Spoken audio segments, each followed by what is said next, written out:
Hello everyone, my name is Haris Chaus. आज के इस वीडियो में हम स्टार्ट करने वाले कंप्यूटर ग्राफिक्स का लास्ट यूनिट जो है हमारा introduction to animation and gaming. तो चलिए स्टार्ट करते हैं। तो सबसे पहले जो टॉपिक हम इसमें देखने वाले हैं वो है सेगमेंट्स। तो देखिए सेगमेंट्स क्या होते हैं। सेगमेंट्स को यूज किया जाता है कॉम्प्लेक्स इमेजेस के अंदर, उनके अंदर जो भी चीजें होती है उनको डिवाइड करने के लिए पार्ट्स में। जैसा कोई भी चीज है, फॉर एग्जाम्पल एक आप लिविंग रूम का प्लान बना रहे हो, उसके अंदर जो भी आपका फर्नीचर होगा, सोफा होगा, टेबल होगा, तो ये सारी चीजों को हम सेगमेंट्स के अंदर डालते हैं ताकि उनपे हम स्पेसिफिकली कुछ ट्रांसफॉर्मेशन कर सके या उनको विजिबिलिटी उनकी हटा सकें। जैसा लिविंग रूम के अंदर आपकी कोई कोई सोफा है, तो उस सोफा को मुझे बड़ा करना है, तो उसको मैं सेगमेंट के अंदर रखता हूं और सेगमेंट में मैं जो भी चेंजेस करना है वो कर सकता हूं। तो इससे क्या होता है, इंडिपेंडेंट मैनिपुलेशन, मतलब वो स्पेसिफिक एक चीज का आप मैनिपुलेशन या फिर डिस्प्ले कर सकते हो। सबसे पहला पॉइंट जो है सेगमेंट के बारे में वो है कंपोजिशन ऑफ डिस्प्ले। देखिए कॉम्प्लेक्स इमेजेस के अंदर बहुत सारे कंपोनेंट्स होते हैं। जैसा कि एक लिविंग रूम का अगर प्लान है तो उसमें बहुत सारे कुछ ऑब्जेक्ट्स होंगे, जैसे सोफा, टीवी, डेकोरेशंस वगैरह। तो हर आइटम को आप एक सेपरेट सेगमेंट की तरह जो है ट्रीट कर सकते हो। तो उससे क्या होगा, उस एक सेगमेंट को, मतलब उस सोफा को ही मुझे पूरे इमेज के अंदर चेंजेस नहीं लाना है, मुझे सिर्फ उस सोफा के अंदर चेंज करना है, तो उसको मैं हैंडल और डिस्प्ले कर सकता हूं इजीली सेगमेंट्स के यूज से। तो देखिए एट्रीब्यूट्स और ट्रांसफॉर्मेशन से दूसरा पॉइंट, इसके अंदर क्या है, हर जो भी सेगमेंट होता है उसके स्पेसिफिक एट्रीब्यूट्स होते हैं। उसका कुछ कलर होगा, उसकी कुछ साइज होगी, उसकी कुछ पोजीशन होगी, और फिर उसमें मैं कुछ ट्रांसफॉर्मेशन लाना चाहता हूं, जैसे मैं उसको रोटेट करना चाहता हूं कुछ डिग्रीज से, या फिर कुछ यूनिट से स्केल करना चाहता हूं, तो मैं उसकी उसी चीज पर उसी सेगमेंट में चेंज कर सकता हूं। तो इससे हमें इंडिपेंडेंट कंट्रोल भी मिल जाता है। तो एक सेगमेंट के ऊपर हम एडजस्टमेंट कर सकते हैं बगैर दूसरों को अफेक्ट किए के। तीसरा है फ्लेक्सिबल व्यूइंग। इसके अंदर क्या होता है, फुल व्यू और पार्शियल व्यू ऑप्शंस हमें मिलते हैं। तो एक ही सेगमेंट के ऊपर, मतलब जैसा हमारा एक सोफा है वो एक सेगमेंट के अंदर है, तो उसी को मैं जूम कर कर भी उसमें जो मैं चेंजेस करना चाहता हूं वगैरह मैं वो कर सकता हूं। तो मैं फुल व्यू भी ले सकता हूं उसका, या फिर मैं उसको जूम करके उसका पार्शियल व्यू भी ले सकता हूं उसी एक चीज के ऊपर, पूरे कॉम्प्लेक्स इमेज पर नहीं। फिर है display file structure. Display file क्या करती है, जो भी आपका सेगमेंट का डेटा है उसको स्टोर करती है डिस्प्ले फाइल, और जो भी उसके ट्रांसफॉर्मेशन डिटेल्स वगैरह है, जो भी मैंने ट्रांसफॉर्मेशन रोटेशन वगैरह किया हुआ है कोई एक सेगमेंट में, तो क्या होता है उसके डिटेल्स आपके डिस्प्ले फाइल के अंदर होते हैं। तो काफी कंट्रोल मिल जाता है आपको मॉडिफाई करने में या कोई एक कंपोनेंट को देखने में।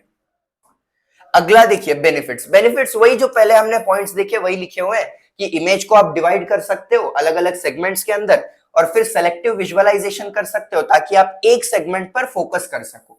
और फिर तीसरा है कि इंडिपेंडेंट ट्रांसफॉर्मेशंस होते हैं, एक कोई भी चीज को आप ट्रांसफॉर्म कर सकते हो, स्केल कर सकते हो, रोटेट कर सकते हो। तो ये बेनिफिट्स हमें मिल जाते हैं सेगमेंट्स के थ्रू।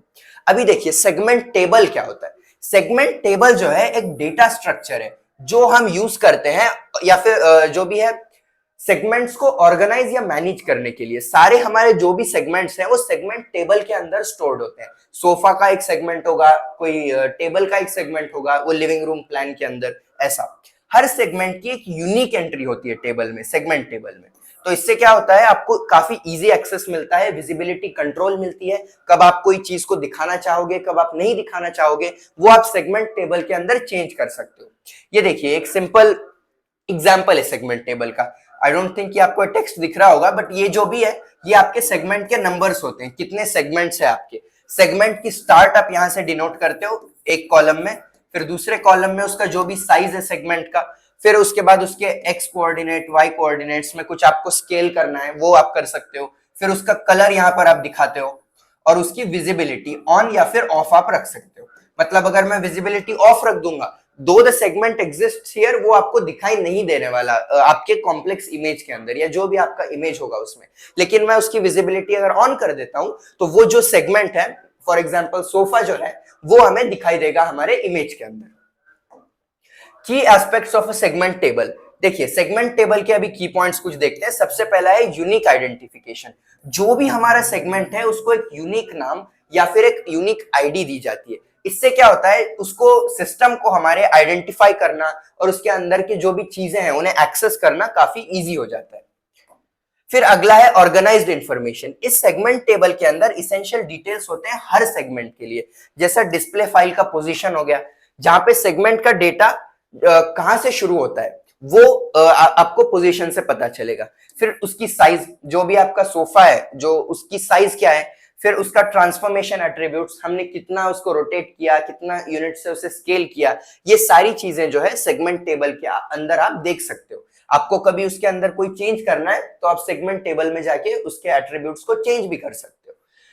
फिर है विजिबिलिटी कंट्रोल। जैसा मैंने कहा था कि अगर विजिबिलिटी सेटिंग होती है सबके लिए, आप उसे ऑन रखते हो तो वो सेगमेंट आपको दिखाई देगा। जैसा कोई सेगमेंट 4 है सारे टेबल के अंदर, तो अगर उसकी एंट्री आप ऑन कर देते हो तो ही वो आपको आपके इमेज के अंदर दिखाई देगा, अगर ऑफ करोगे तो नहीं दिखाई देगा। तो इससे क्या होता है, जो आपको चीजें दिखानी है वही आप दिखा सकते हो कॉम्प्लेक्स इमेज में, जो नहीं दिखानी है आप उनकी विजिबिलिटी को ऑफ रख दे सकते हो।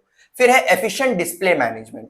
इसके अंदर क्या होता है, जो डिस्प्ले फाइल इंटरप्रेटर है वो सेगमेंट टेबल का यूज करता है, तो उसको कौन से सेगमेंट्स को रेंडर करना है वो आप डिस्प्ले फाइल के हेल्प से कर सकते हो सेगमेंट टेबल का यूज करके। मतलब डिस्प्ले फाइल का जो इंटरप्रेटर है सेगमेंट टेबल के अंदर जाएगा और कौन से सेगमेंट को रेंडर करना है वो देखेगा। तो इससे आपका डिस्प्ले मैनेजमेंट भी जो है काफी एफिशिएंट हो जाता है। वो क्या करता है, उसकी स्टार्टिंग पोजीशन चेक करता है सेगमेंट टेबल के अंदर से, उसकी साइज क्या है, उसकी विजिबिलिटी एट्रीब्यूट्स क्या है, ऑन है या ऑफ है, वो सबको प्रोसेस करता है और फिर जो है उसे डिस्प्ले फाइल इंटरप्रेटर डिस्प्ले कर सकता है वो चीजों को। अभी आते हैं हम सेगमेंट क्रिएशन पे। अभी अब तक हमने बस सेगमेंट और सेगमेंट टेबल के बारे में देखा। अभी उसके ऑपरेशंस क्या है, उसके ऑपरेशंस है क्रिएशन, डिलीशन, रीनेमिंग और क्लोजिंग। तो ये ऑपरेशंस पर क्वेश्चंस आते हैं, उसके ऊपर आपको एल्गोरिथम भी पूछा जा सकता है या फिर थ्योरी भी पूछी जा सकती है। तो अभी हम दोनों देखते हैं। सबसे पहला है देखिए सेगमेंट क्रिएशन। इसके अंदर हम क्या करते हैं, एक नए सेगमेंट को डिफाइन करते हैं, उसके लिए स्पेस अलोकेट करके, उसके ग्राफिकल डेटा के लिए, और उसके एट्रीब्यूट्स को हम जो है यहाँ पर स्पेसिफाई करते हैं। इससे क्या होता है, मॉड्यूलर ऑर्गेनाइजेशन मिलता है हमें इमेज का, जहां पर हम जो भी इमेज में चीजें हैं उनको इजीली मैनिपुलेट कर सकते हैं, सेगमेंट को आप चेंज कर सकते हो वहां पे। तो सेगमेंट क्रिएशन के अंदर स्टेप्स क्या है देख लीजिए। सबसे पहले हम उसकी यूनिकनेस चेक करते हैं। सबसे पहले हम आप सेगमेंट का नाम दोगे, वो चेक करता है कि सेगमेंट का नाम यूनिक है क्या। इसका मतलब ऑलरेडी आपके सेगमेंट टेबल के अंदर वैसा नाम एग्जिस्ट तो नहीं करता। अगर एग्जिस्ट करता है तो वो एग्जिट हो जाएगा, वो सेम नाम का आप सेगमेंट नहीं बना सकते हो। फिर है एक आईडी उसे असाइन की जाती है और उसके एट्रीब्यूट्स, नाम, उसका साइज, पोजीशन वगैरह आप सेगमेंट टेबल के अंदर जो है सारा डिफाइन करते हो क्रिएशन के टाइम पे। फिर क्या करते हो, आप उसके लिए एक स्पेस अलोकेट करते हो। डिस्प्ले फाइल के अंदर कुछ मेमोरी उसे आप अलोकेट करते हो ताकि आपका ग्राफिकल डेटा जो है सेगमेंट का वो आप स्टोर कर सको। फिर आप करते हो अपडेट आपके सेगमेंट टेबल को। Add an entry for the segment in the segment table. Segment table में जो भी एंट्री है, नाम, साइज, जो भी आपने लिखा हुआ है वो आप टेबल के अंदर ऐड कर देते हो, अपडेट कर देते हो आपके सेगमेंट टेबल को। और लास्ट में क्या करते हो, आपके ग्राफिकल डेटा को आप स्टोर करते हो। जो भी ग्राफिकल कंटेंट है आपका, शेप्स बनाए होंगे आपने या टेक्स्ट लिखा होगा, वो सेगमेंट के एलोकेटेड स्पेस में स्टोर कर दिया जाता है। तो चलिए इसका भी हम एक एल्गोरिथम देखते हैं कि किस तरीके से जो है आपको उसे करना होगा, लिखना होगा एल्गोरिथम को। If algorithm is asked for segment creation, तो सबसे पहली स्टेप जो है हमारी स्टार्ट की होती है। उसके बाद सेकंड स्टेप में क्या करते हो आप ये इंश्योर करते हो कि आपका जो सेगमेंट नेम है वो यूनिक है। Ensure that segment name is unique. अगर ये यूनिक नहीं है तो आप एक इसके ही अंदर सब स्टेप लिख दो कि अगर ये यूनिक नहीं है, इसका मतलब है कि वो ऑलरेडी एग्जिस्ट करता है। If this exist already in the segment table, तो आप एक एरर मैसेज डिस्प्ले करोगे, डिस्प्ले एन एरर। वो एरर में आप ऐसा लिख सकते हो कि जो सेगमेंट का नाम है वो ऑलरेडी एग्जिस्ट करता है, segment name already exists. Okay, इसके बाद आप क्या करो, हाँ सेगमेंट नेम ऑलरेडी एग्जिस्ट्स आप लिख दो और फिर एग्जिट कर दो, क्योंकि आगे आपको जाने की जरूरत ही नहीं है। फिर आप स्टेप 3 में क्या करोगे, जो आपने सेगमेंट नेम दिया है उसके लिए आप एक यूनिक आईडी भी दोगे। Assign a unique ID to the segment. ठीक है, 3 स्टेप्स आपके हो गए। फिर उसके बाद आप क्या करते हो, उसकी जो भी साइज वगैरह है वो आप डिफाइन करते हो। उसकी साइज, जो उसकी पोजीशन होगी, आपके ऑब्जेक्ट की एक्स और वाई कोऑर्डिनेट्स उसके, फिर जो भी आप उस पर रोटेशन करना चाहते हो, स्केलिंग करना चाहते हो, रोटेटिंग, स्केलिंग, जो भी चीजें हैं आप उसके ऊपर करते हो, और उसकी विजिबिलिटी स्टेटस भी आप डिफाइन कर दोगे इसके अंदर। ठीक है, तो ये कुछ चीजें आप अगले स्टेप में डिफाइन करोगे। फिर उसकी जो अगले स्टेप है उसके अंदर आप स्पेस अलोकेट करते हो डिस्प्ले फाइल के अंदर। allocate space in display file for segment। Okay, अभी जो अगली स्टेप है उसमें आप सेगमेंट टेबल को अपडेट करते हो। आपके कैसे अपडेट करते हो आप? ये जो एंट्री है वो सेगमेंट टेबल में हम डाल देते हैं। Update segment table by adding the entry.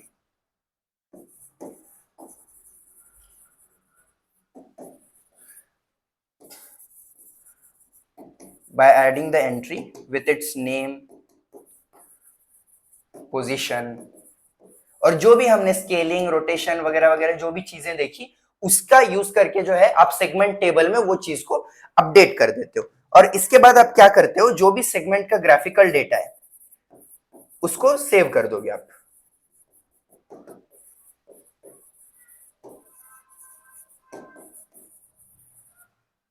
Eight reserved location. जो आपने लोकेशन अपडेट किया हुआ है, आपका लोकेशन उसके अंदर सेव हो गया, मतलब सेगमेंट टेबल के अंदर आपने अपडेट कर दिया है आपके सेगमेंट को। अब जो भी सेगमेंट का ग्राफिकल डेटा है बस हम उसे जो है रिजर्व्ड, हमारी जो भी स्पेस है वहां पर जो है सेव कर रहे हैं at the reserved location in the segment table. In table मतलब इन सेगमेंट टेबल। और फिर लास्ट स्टेप आपकी वही रहती है स्टॉप करने की। ठीक है, तो यहाँ एक इन शॉर्ट लिख दे रहा हूं, the 8th and last step is to stop. तो जो हमने पहले देखा ना वही है, बस थोड़ा सा एल्गोरिदम फॉर्म में लिखने की कोशिश करिए। स्टार्ट करिए, फिर चेक करिए कि सेगमेंट का नाम यूनिक है क्या, ऑलरेडी एग्जिस्ट तो नहीं करता। अगर ऑलरेडी एग्जिस्ट करता है तो आप क्या करोगे, एक एरर दिखाओगे कि सेगमेंट का नाम ऑलरेडी एग्जिस्ट करता है, और फिर एग्जिट कर दोगे। और अगली स्टेप है to assign a unique ID to the segment. Segment का जो भी नाम दिया है आपने उसके बेसिस पर आप एक यूनिक आईडी भी उसे दोगे। फिर साइज, पोजीशन, जो उसके एक्स वाई कोऑर्डिनेट्स है, रोटेटिंग, स्केलिंग के जो भी आपने ट्रांसफॉर्मेशन आपको करना है वो, और फिर visibility status. Visibility status matters the more because आपको दिखाना है कि नहीं दिखाना है, वो आपको ऑन या ऑफ में आप उसमें दिखाते हो। उसको ऑन रख सकते हो आप या फिर ऑफ रख सकते हो। फिर एक स्पेस अलोकेट करते हो आप डिस्प्ले फाइल के अंदर। इन डिस्प्ले लिखा है यहाँ पे, इन डिस्प्ले फाइल। डिस्प्ले फाइल के अंदर आप एक स्पेस अलोकेट करते हो सेगमेंट के लिए। और फिर जो उसका सेगमेंट टेबल है उसको ये सारी चीजें डाल के आप उसमें अपडेट करते हो, उसका पोजीशन, रोटेटिंग, स्केलिंग वगैरह वगैरह, उसके नाम, पोजीशन वगैरह के साथ। और जो लास्ट स्टेप है उसमें जो सेगमेंट का ग्राफिकल डेटा है उसको आप स्टोर करते हो आपके डिस्प्ले फाइल के अंदर। जो भी आपने लोकेशन अलोकेट की है ना डिस्प्ले फाइल में, उस डिस्प्ले फाइल के अंदर आप उसका ग्राफिकल डेटा सेव करते हो, और लास्ट में यू हैव टू स्टॉप। अभी हम बात करते हैं सेगमेंट क्लोजिंग की। तो सेगमेंट क्लोजिंग में आप क्या करते हो, जब आपके मॉडिफिकेशंस वगैरह करना हो चुका है, आपने रोटेटिंग, स्केलिंग सब कुछ कर दिया प्रॉपरली, अब उसको आपको क्लोज करना है, उसको आपको फाइनलाइज कर देना है और अनअवेलेबल करना है और चेंजेस के लिए। मतलब आपका चेंजेस करना हो चुका है, अभी आपको उसमें और चेंजेस नहीं करना है। तो देखिए, जब आपका सेगमेंट क्लोज हो जाता है तो उसको आप रीनेम करते हो एक अननेम्ड सेगमेंट में। जैसे कि एग्जांपल आप उसको 0 नाम दे दोगे। और अगर ऑलरेडी अननेम्ड सेगमेंट्स होते हैं वहां पर तो उन्हें आप डिलीट करते हो ताकि कोई कॉन्फ्लिक्ट्स ना हो। मतलब ऑलरेडी कुछ 0 नाम का या फिर कोई अननेम्ड सेगमेंट एग्जिस्ट करता है तो उसे डिलीट करोगे आप, और फिर जो है उसे रीनेम करोगे एक अननेम्ड सेगमेंट के अंदर।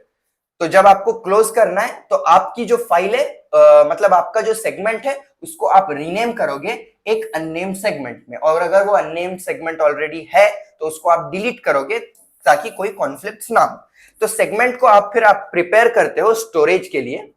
और जो अगला फ्री एरिया है डिस्प्ले फाइल में, मतलब जो भी फ्री एरिया होगा अलोकेटेड या फिर ऑलरेडी फ्री है उसके अंदर, तो आप जो अननेम्ड आपका सेगमेंट है, जो आपने इसको अननेम्ड सेगमेंट बना दिया ना जिसको आपको अभी क्लोज करना है, तो उसको आप उसके अंदर मार्क कर देते हो। तो देखिए स्टेप्स क्या है इसमें। सबसे पहले आप चेक करते हो आपका सेगमेंट ओपन है क्या। अगर सेगमेंट ऑलरेडी ओपन है तो आप उसको क्लोज नहीं, आप उसको क्लोज कर सकते हो। Ensure there is a segment currently open for closing, अगर ओपन है तभी आप क्लोज कर सकते हो। फिर उसको रीनेम करते हो आप, change the name of the currently open segment to an unnamed segment. और अननेम्ड सेगमेंट कैसा, जैसा एग्जांपल जीरो नाम दे सकते हो आप उसको। फिर अननेम्ड सेगमेंट्स को आपको हैंडल करना है। अगर ऑलरेडी कोई अननेम्ड सेगमेंट एग्जिस्ट करता है तो आप उसको डिलीट करोगे और फिर रीसेट कर दोगे ताकि फ्यूचर यूज के लिए आप उसे इनिशियलाइज कर सको। फिर आप अननेम्ड सेगमेंट के लिए स्टोरेज फ्री कर देते हो। Mark the next free storage area in the display file. जो अगली फ्री स्टोरेज है वो डिस्प्ले फाइल में आप इस जो भी आपका अननेम्ड सेगमेंट है जिसको आपने अभी जस्ट क्लोज करना है आपको, तो आप उसको अगले फ्री स्टोरेज के अंदर मार्क कर देते हो। और फिर सेगमेंट का जो साइज है उसे हम रीसेट कर देते हैं, उसका जो साइज है हम उसको 0 करते हैं ताकि आगे का जो भी काम है हमको फ्यूचर में अगर उसमें कुछ इंस्ट्रक्शंस वगैरह देना है ताकि हम बाद में दे सके। तो ये स्टेप्स है, अभी इसका हम एल्गोरिदम देखते हैं। तो पहली स्टेप वही है, स्टार्ट करो। स्टार्ट करने के बाद आप चेक करते हो कि सेगमेंट ओपन है क्या। Check if segment is open. अगर सेगमेंट ओपन है तभी आप कंटिन्यू कर पाओगे, क्योंकि अगर सेगमेंट ओपन ही नहीं है तो आप क्लोज क्या करने वाले हो फिर। ठीक है, सेगमेंट ओपन है क्या चेक करोगे। अगर ओपन नहीं है, if segment is not open,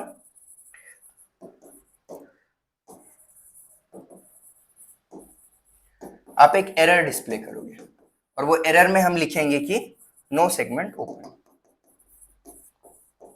और आप एग्जिट कर दोगे।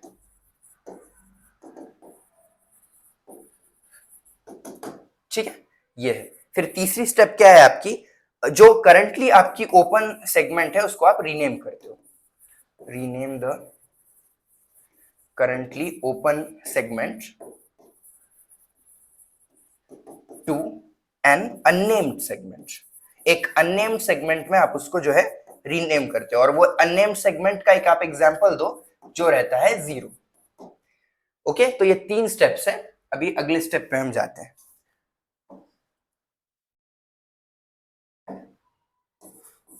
अगर दूसरी, if there is already an existing unnamed segment, तो आप उसको क्या करोगे, डिलीट कर दोगे। डिलीट इट एंड इनिशियलाइज करते हो आप उसको नो इंस्ट्रक्शन से। Initialise it with no instructions.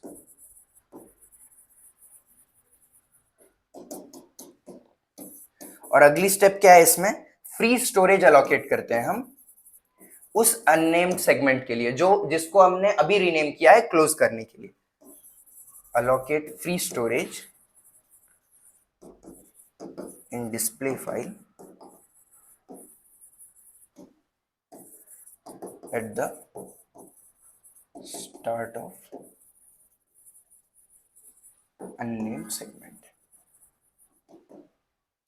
और अगली स्टेप है जो आपकी अननेम्ड सेगमेंट है अभी, उसका साइज आप 0 रख देते हो। क्यों, क्योंकि आपको फ्यूचर इंस्ट्रक्शंस अगर अभी कभी आपको देना है तो आप दे सको, इसलिए इसका साइज अभी हम रख देंगे 0। Set size of unnamed segment to 0। तो इस तरीके से जो है आप क्लोज करते हो आपके फाइल को। अभी आपकी फाइल जो है सेगमेंट जो है सॉरी वो क्लोज हो चुका है। लास्ट स्टेप आप लिख देना स्टॉप वाली। ओके, तो जो है एल्गोरिदम की तरफ एक बार आप ध्यान दीजिए। सबसे पहले आप स्टार्ट करोगे, स्टार्ट करने के बाद आप चेक करते हो कि सेगमेंट ओपन है क्या। अगर सेगमेंट ओपन नहीं है तो कुछ क्लोजिंग की जरूरत ही नहीं है, एरर दिखा दोगे आप कि नो सेगमेंट ओपन और एग्जिट कर दोगे। फिर उसके बाद जो अगली स्टेप है उसमें आप रीनेम करते हो आपकी करंटली ओपन सेगमेंट को, जिसको मुझे क्लोज करना है मैं उसको रीनेम करूंगा एक अननेम्ड सेगमेंट में। फॉर एग्जाम्पल 0 उसका नाम आप दे सकते हो। और अगर ऑलरेडी एक एग्जिस्टिंग अननेम्ड सेगमेंट है तो पहले उसको आप डिलीट करोगे। डिलीट करने के बाद आप उसको इनिशियलाइज करोगे विथ नो इंस्ट्रक्शन। फिर एक फ्री स्पेस अलोकेट करेंगे हम, फ्री स्टोरेज अलोकेट करेंगे डिस्प्ले फाइल में अननेम्ड सेगमेंट के पहले, और जो साइज है उस अननेम्ड सेगमेंट का उसको हम रख देंगे 0 and then we will stop. तो इस तरीके से सेगमेंट क्लोजिंग भी हमारा हो गया। अभी आप देखिए सेगमेंट डिलीशन को। तो सेगमेंट डिलीशन के अंदर क्या होता है, आप एक सेगमेंट को रिमूव करते हैं with from both the display file and the segment table. मतलब इसको हमको डिस्प्ले फाइल से भी डिलीट करना है और सेगमेंट टेबल से भी, तो उसमें आप सेगमेंट डिलीशन का यूज करते हो। ये क्या इंश्योर करता है कि आपका जो भी ग्राफिकल डेटा है एसोसिएटेड विद द सेगमेंट उसको हमको फ्री करना है। ग्राफिकल डेटा जो भी सेगमेंट में उसको डिलीट करना है, और जो भी सब्सिक्वेंट सेगमेंट्स है उनको आप इस तरीके से एडजस्ट कर देते हो कि वो गैप फिल करे। मतलब ये देखिए सेगमेंट 1 2 3 4 5, अभी मैं ये 3 को डिलीट कर रहा हूं तो आपको ये 4 को ऊपर लेना पड़ेगा और 5 को ऊपर लेना पड़ेगा। सो दिस विल बी 1 2, ये 4 आपका 3 बनेगा और ये 5 आपका 4 बनेगा। तो इस तरीके से उनको आपको जो है शिफ्ट भी करना पड़ता है डिलीशन के बाद, ताकि मेमोरी आपकी वेस्ट ना हो। तो स्टेप्स देखिए इसमें क्या है। सबसे पहले आप उसकी वैलिडिटी चेक करते हो, सेगमेंट एग्जिस्ट करता है क्या, ये हम पहले चेक करेंगे डिलीट करने के पहले, या फिर जो है वो ओपन तो नहीं है। अगर वो ओपन है तो आप उसको डिलीट नहीं कर सकते, ठीक है। फिर आप चेक करोगे कि सेगमेंट का साइज कहीं इनवैलिड तो नहीं है। अगर लेस देन 0 है सेगमेंट का साइज तो कोई एक्शन आप नहीं लोगे। फिर आप जो है फॉलोइंग सेगमेंट्स जो भी है, जैसा मैंने कहा कि आगे के जो सेगमेंट्स है उनको आप शिफ्ट करते हो ताकि जो स्पेस आपकी फ्री हुई है वो भर जाए और आपकी कोई मेमोरी वेस्ट ना हो। फिर जो लास्ट के 2 स्टेप्स है, जो स्पेस है उसको आप रिकवर करते हो। डिस्प्ले फाइल को हम रीसेट करते हैं to mark the display of the deleted segments as available. जो भी हमारा डिलीटेड सेगमेंट है उसकी स्पेस को जो है आप मार्क करते हो एज अवेलेबल। फिर लास्ट स्टेप में आप क्या करते हो, remove the segment entry from the table. Table के अंदर से भी आप जो है सेगमेंट की एंट्री डिलीट करते हो और रिमेनिंग सेगमेंट्स का जो पोजीशन है उसे वापस एडजस्ट कर देते हो। तो चलिए इसका भी हम जो है एक एल्गोरिदम देखते हैं। ठीक है, एग्जाम्पल भी यहाँ पर दिया हुआ है। एग्जाम में ऐसा पूछा गया था कि explain deletion with an example.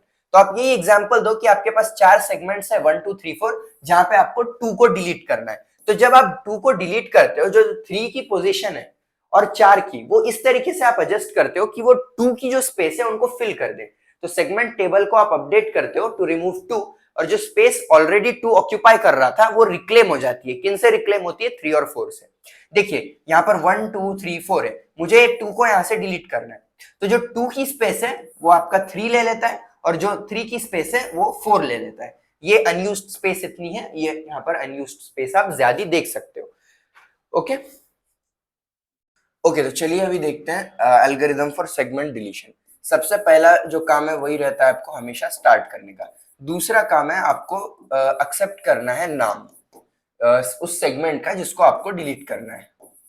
So accept the segment name to be deleted.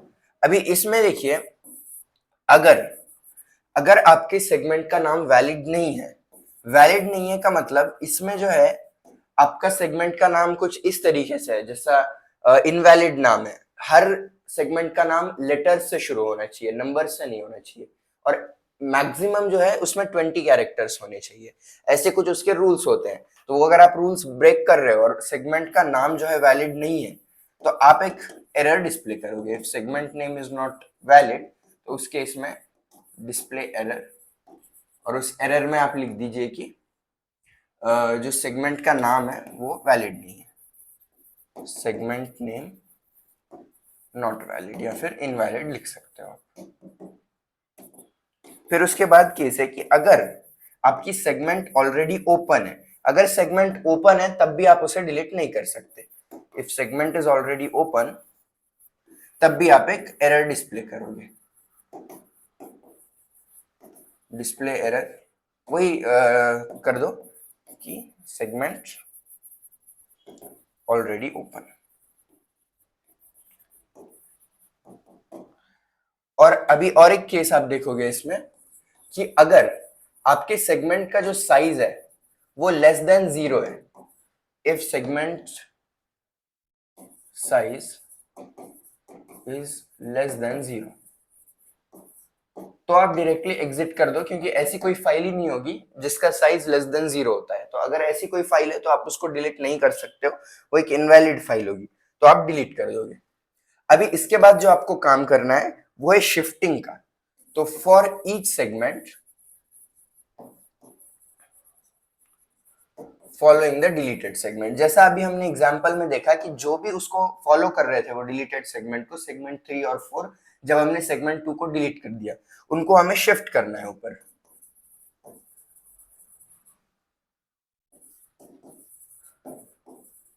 उसके लिए आप क्या करोगे, देखिए, फॉलोइंग द डिलीटेड सेगमेंट, उनकी जो पोजीशन है उनको शिफ्ट कर दोगे आप।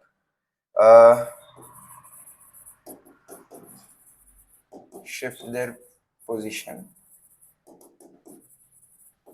Bye size of original segment. तो उनकी जो स्पेस है वो दूसरे जो थे वो ऑक्यूपाई कर लेंगे। अभी अगली जो स्टेप है उसमें आपको क्या करना है, इंडेक्स रीसेट करना है दूसरे फ्री इंस्ट्रक्शंस की डिस्प्ले फाइल में। मतलब उनके जो भी इंडेक्स होंगे, जैसा 2 को हमने डिलीट किया तो 3 को आपको 2 बनाना है, 4 को आपको 3 बनाना है। So reset index of next free instruction in display file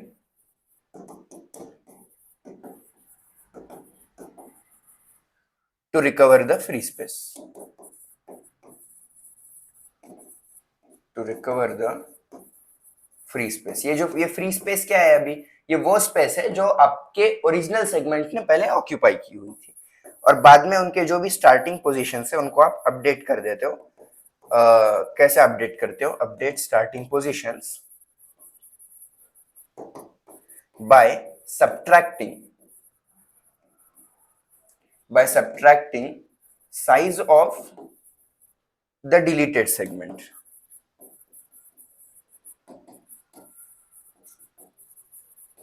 from current position। इस तरीके से आप जो है उनको अपडेट करते हो। कैसा, जो उनकी पोजीशन है उसको आप सब्ट्रैक्ट करते हो आपके डिलीटेड सेगमेंट्स के साइज से आपके करंट पोजीशन में, तो वो सब्ट्रैक्ट कर दोगे आप उन्हें, तो सब कुछ आपका अपडेट हो जाएगा सेगमेंट टेबल और डिस्प्ले फाइल के अंदर, और लास्ट में आप स्टॉप कर दो। तो ये जो है था एल्गोरिदम फॉर सेगमेंट डिलीशन। अब देखते हैं हम सेगमेंट रीनेमिंग के बारे में। सेगमेंट रीनेमिंग का मतलब है किसी सेगमेंट का नाम चेंज करना जो ऑलरेडी एग्जिस्ट करता है आपके सेगमेंट टेबल के अंदर। तो इसमें हम क्या करते हैं, अपडेट करते हैं हमारे सेगमेंट आइडेंटिफायर को, while ensuring कि उसके सारे एट्रीब्यूट्स, ग्राफिकल डेटा, रेफरेंसेस सब कुछ सेम रहते हैं। आप नाम उसका बदल दोगे सेगमेंट का, लेकिन अंदर की चीजें जो भी है वो आपकी चेंज नहीं होना चाहिए, वो आपको यहाँ पर ध्यान देना पड़ता है। तो देखिए, सबसे पहली स्टेप वही जो हमेशा सब में हो रही है कि आप ये चेक करते हो कि आपका जो नाम है वो वैलिड है और ऑलरेडी एग्जिस्ट तो नहीं करता सेगमेंट टेबल में। मतलब आप जो नया नाम देने वाले हो उसको रीनेम करके, फिर बाद में आप सेगमेंट टेबल को अपडेट करते हो, सेगमेंट नाम को मॉडिफाई करते हो आप सेगमेंट टेबल के एंट्री में, और जहां जहां पर उसका ऑलरेडी नाम है उसके जो भी एट्रीब्यूट साइज के जगह पर उसका नाम होगा, वहां पर भी जो है आपका नया नाम रिफ्लेक्ट करना चाहिए। फिर जो भी ग्राफिकल डेटा है उसको आप रीलिंक करोगे। जो भी सेगमेंट के अंदर ग्राफिकल डेटा है वो अनचेंज्ड होता है, लेकिन नए नाम को आपको यूज करना है अगले रेफरेंसेस के लिए। अभी और कुछ एट्रीब्यूट्स या साइज या फिर रोटेशन, स्केलिंग जो भी आपको करना है, तो वो पॉइंट पे आपको जो नया आपने नाम दिया है वो यूज करना पड़ेगा रीनेम के बाद। फिर हैंडल डिपेंडेंसीज। अगर दूसरे पार्ट्स जो है प्रोग्राम के वो उस सेगमेंट के नाम पर डिपेंड करते थे, उनको आपको जो है वो रेफरेंसेस को अपडेट करना पड़ेगा।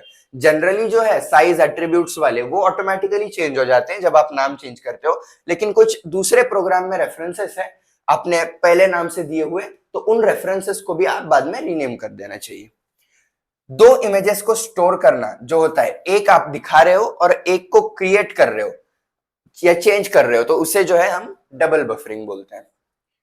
तो हाँ, एक एग्जाम्पल भी यहाँ पर दिया हुआ है। देखिए, अगर हमारे पास एक सेगमेंट है जिसका नाम है रूम लेआउट और उसे हमें चेंज करना है लिविंग रूम प्लान से, तो आप कैसा करोगे, जो सेगमेंट है उसके ग्राफिकल डेटा, साइज, पोजीशन और सारे एट्रीब्यूट्स ऑलरेडी सेम रहते हैं, बस नाम क्या चेंज होता है, फाइल का नाम चेंज होता है।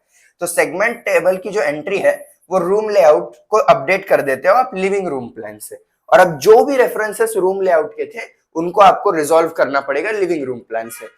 इन जनरल तो सारे हो ही जाते हैं, और दूसरे कुछ है अगर प्रोग्राम्स में जो नहीं हुए तो उनको आपको मैन्युअली रूम लेआउट से लिविंग रूम प्लान में जो है रीनेम करना पड़ेगा।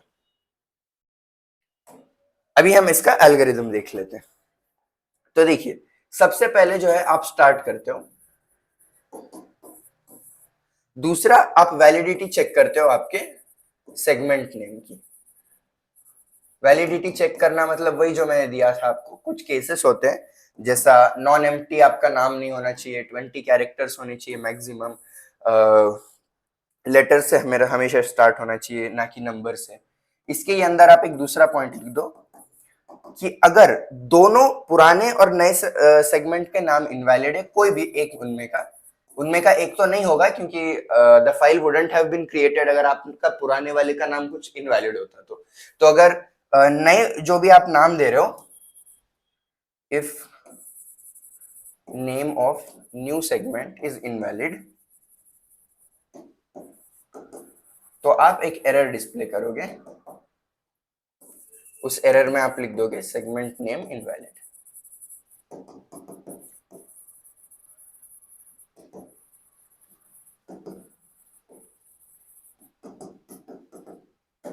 और फिर आप कर दोगे एग्जिट वो लिखने के बाद। अभी अगला जो आपको करना है कि कोई भी सेगमेंट अगर ओपन है, if either of the segments is open, कोई भी अगर आपका सेगमेंट ओपन है तो आप एरर डिस्प्ले करोगे कि सेगमेंट्स आर स्टिल ओपन। क्योंकि अगर आपका सेगमेंट ओपन है तब आप उसको रीनेम नहीं कर सकते हो।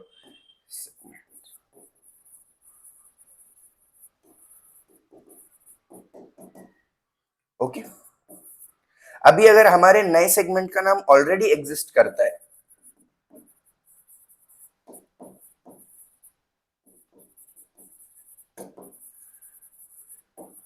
अगर ऑलरेडी वो नाम है फाइल के अंदर, तब भी आप एक एरर डिस्प्ले करोगे कि सेगमेंट नेम ऑलरेडी एग्जिस्ट्स।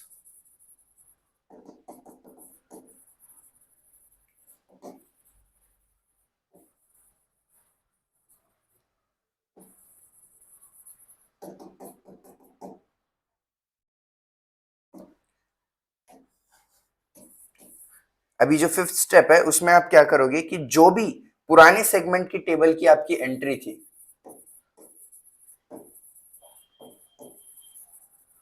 वो सब आप आपके नए सेगमेंट के अंदर ऐड कर दोगे।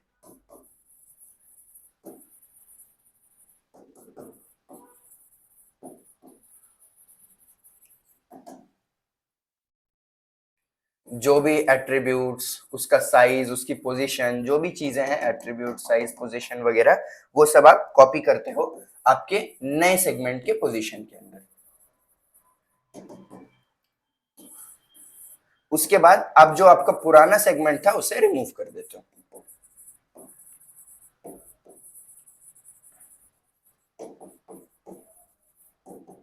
और उसकी अलोकेटेड स्पेस जो है उसे आप रिमूव कर देते हो, फ्री कर देते हो,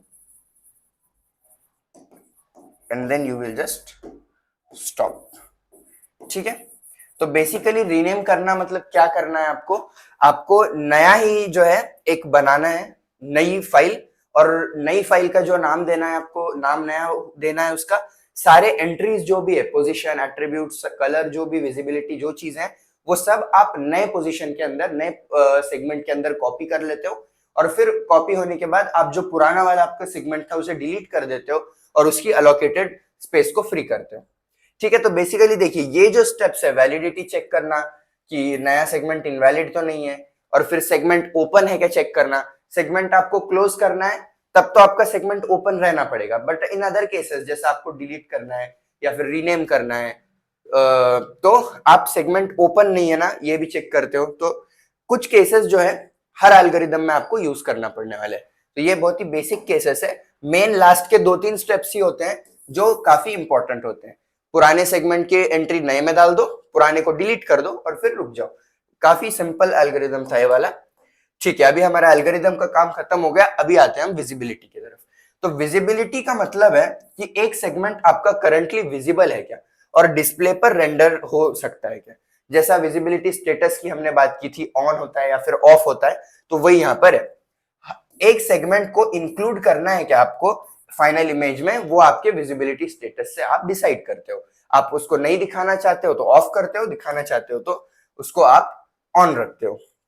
विजिबिलिटी कंट्रोल जो है फ्लैग से मैनेज होती है which are on and off, और जो भी एट्रीब्यूट्स हमने सेगमेंट टेबल के अंदर दिए हैं सिर्फ विजिबल सेगमेंट्स को ही प्रोसेस किया जाता है और स्क्रीन पे डिस्प्ले किया जाता है, नहीं तो उनको मॉडल और आई एम सॉरी रेंडर नहीं किया जाता। डिस्प्ले फाइल इंटरप्रेटर ये चेक करता है विजिबिलिटी फ्लैग्स को सेगमेंट को रेंडर करने से पहले। ठीक है, अभी सेगमेंट वाला पार्ट हो गया। Now let's move on to the animation part. तो देखिए एनिमेशन का मतलब क्या है, creating moving images using computers, generating a sequence of images या फिर फ्रेम्स जो सिमुलेट करते हैं मूवमेंट। तो एक्चुअली एनिमेशन में आप क्या करते हो, इमेजेस बनाते हो आप बहुत सारे, फिर जो है आप उनको वन बाय वन डिस्प्ले करते हो ताकि आपको एक इल्यूजन ऑफ मोशन दिख कर आता है।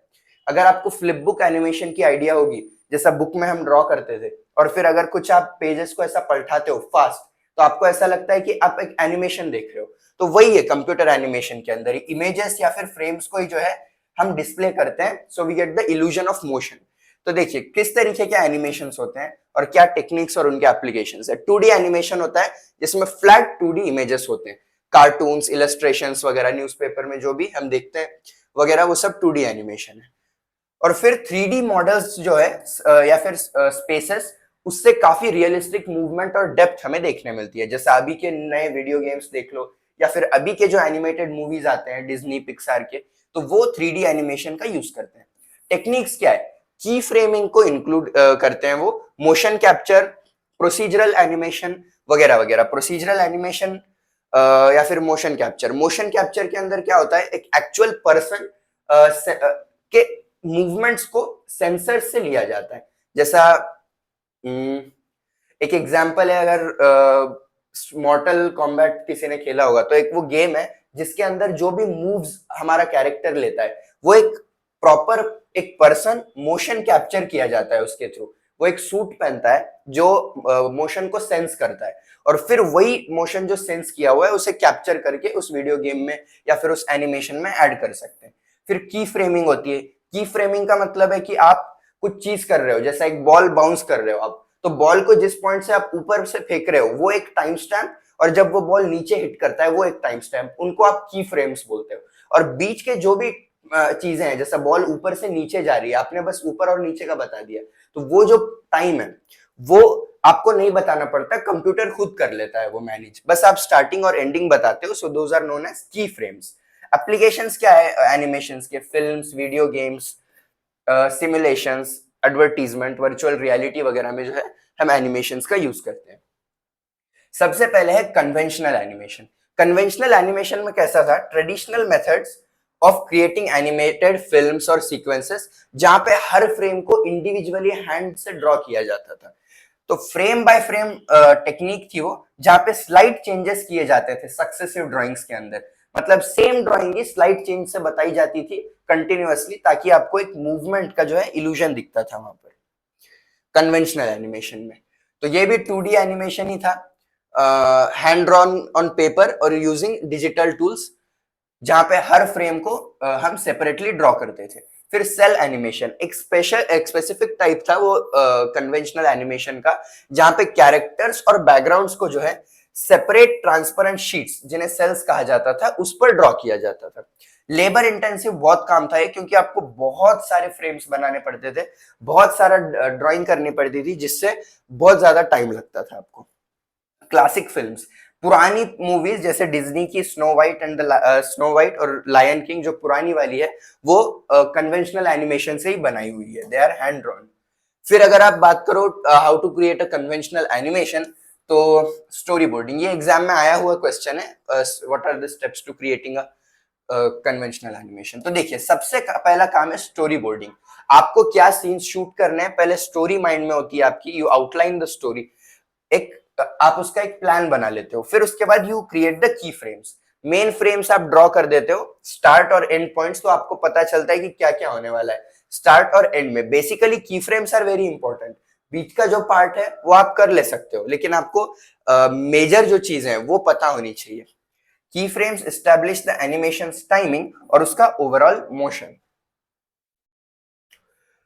इन बिटवीन्स क्या होते हैं? देखिए, की फ्रेम्स के बीच में के जो फ्रेम्स है, मैंने जैसे कहा बॉल को आपने ऊपर से फेंका, ये एक की फ्रेम हो गई, नीचे वो गिरा, वो एक की फ्रेम हो गई, बीच में जो भी उसकी मूवमेंट हुई ऊपर से नीचे जाते वक्त, उन्हें कहा जाता है इन बिटवीन्स। ये स्मूथ ट्रांजिशन बनाने के लिए यूज किए जाते हैं। अभी कन्वेंशनल एनिमेशन है तो वो भी हाथ से ही बनाना पड़ता है इन बिटवीन्स।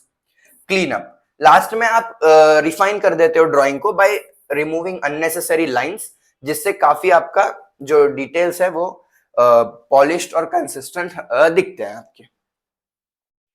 कलरिंग, सारे जो ड्राइंग्स हाथ से बनाए हुए हैं आप उन्हें कलर देते हो, फिर बैकग्राउंड्स पेंट कर देते हो आप आपके बैकग्राउंड को, जो भी आपको दिखाना है आपके कैरेक्टर्स के या फिर ऑब्जेक्ट्स के पीछे जब आपका एनिमेशन चल रहा है। फिर उसके बाद है फिल्मिंग, सारे फ्रेम्स को आप सीक्वेंस वाइज जमाते हो और वन बाय वन सबको फोटोग्राफ किया जाता है, उनको ट्रांसपेरेंट सेल्स पे जो है फोटोग्राफ किया जाता है आपका फाइनल एनिमेशन बनाने के लिए।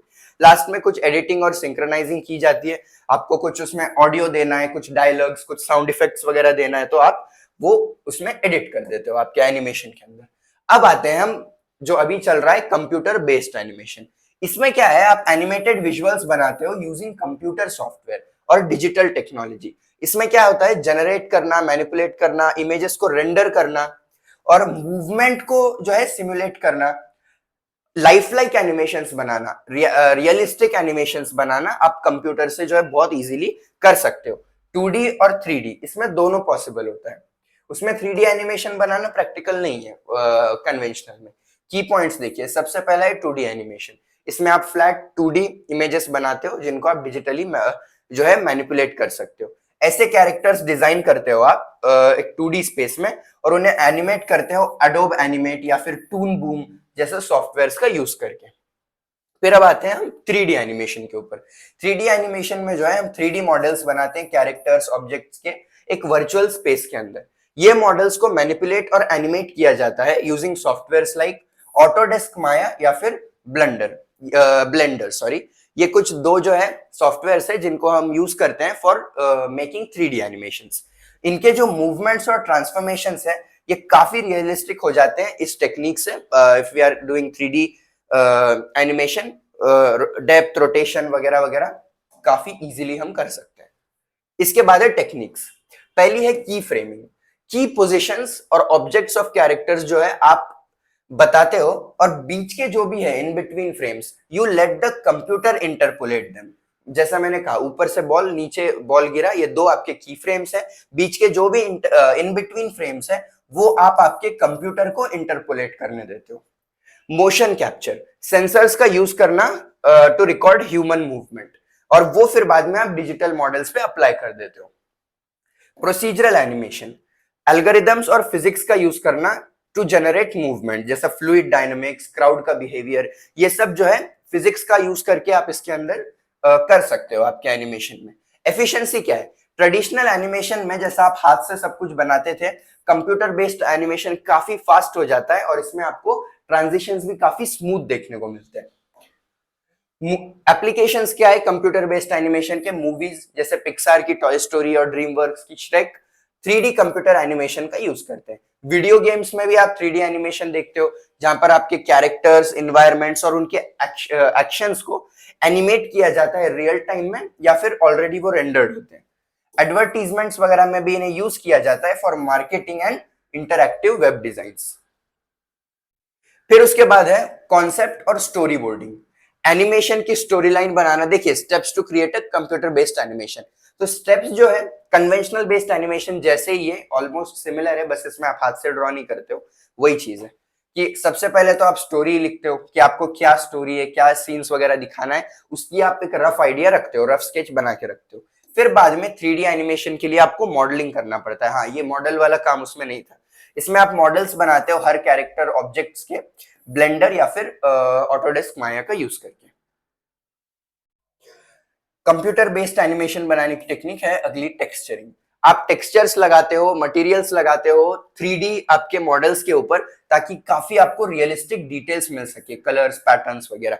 रिगिंग, ये रिगिंग हम ना 3D एनिमेशन के लिए यूज करते हैं। एक डिजिटल स्केलेटन बनाया जाता है वो मॉडल्स का to define how they move, कैसा वो मूव करते हैं, उनका हाथ कैसा चलना चाहिए, पैर कैसा चलना चाहिए, वो आप डिजिटल स्केलेटन जिसको हम रिग बोलते हैं उसके ऊपर सब कुछ आप डिफाइन करते हो उस पर, तो मॉडल्स आपके वैसे चलते हैं। फिर आप की फ्रेम्स डिफाइन करते हो and let the software interpolate उनके बीच में के फ्रेम्स। 3D के लिए रिग का भी आप यूज करते हो मूवमेंट्स को सेटअप करने के लिए। फिर है लाइटिंग। सीन के अंदर बहुत सारी लाइटिंग दी जाती है टू क्रिएट रियलिस्टिक इफेक्ट्स, और की एलिमेंट्स आपके जो एनिमेशन है, कुछ जगह पर लाइट नहीं दी जाएगी, कुछ जगह पर ज्यादा लाइट दी जाएगी, depending on the key elements of the animation. उसके बाद है रेंडरिंग। इसमें क्या किया जाता है, फाइनल फ्रेम्स को दिखाया जाता है by processing all the elements into images या फिर वीडियो। क्या एलिमेंट्स है, मॉडल्स, एनिमेशन, लाइटिंग वगैरह जो है, ये सबको आप रेंडर कर देते हो। लास्ट स्टेप है कंपोजिटिंग। इसके अंदर क्या होता है, आप सारे जो भी लेयर्स आपने रेंडर किए हुए हैं, बैकग्राउंड, कैरेक्टर, स्पेशल इफेक्ट्स, उनको एक कोहेसिव सीन के अंदर जो है सबको कंबाइन कर देते हो। So that's the final step. वहां एनिमेशन हो जाता है आपका। फिर साउंड डिजाइन वगैरह, जैसा पहले भी हमने देखा था, voice acting, sound effect, background music आप देते हो।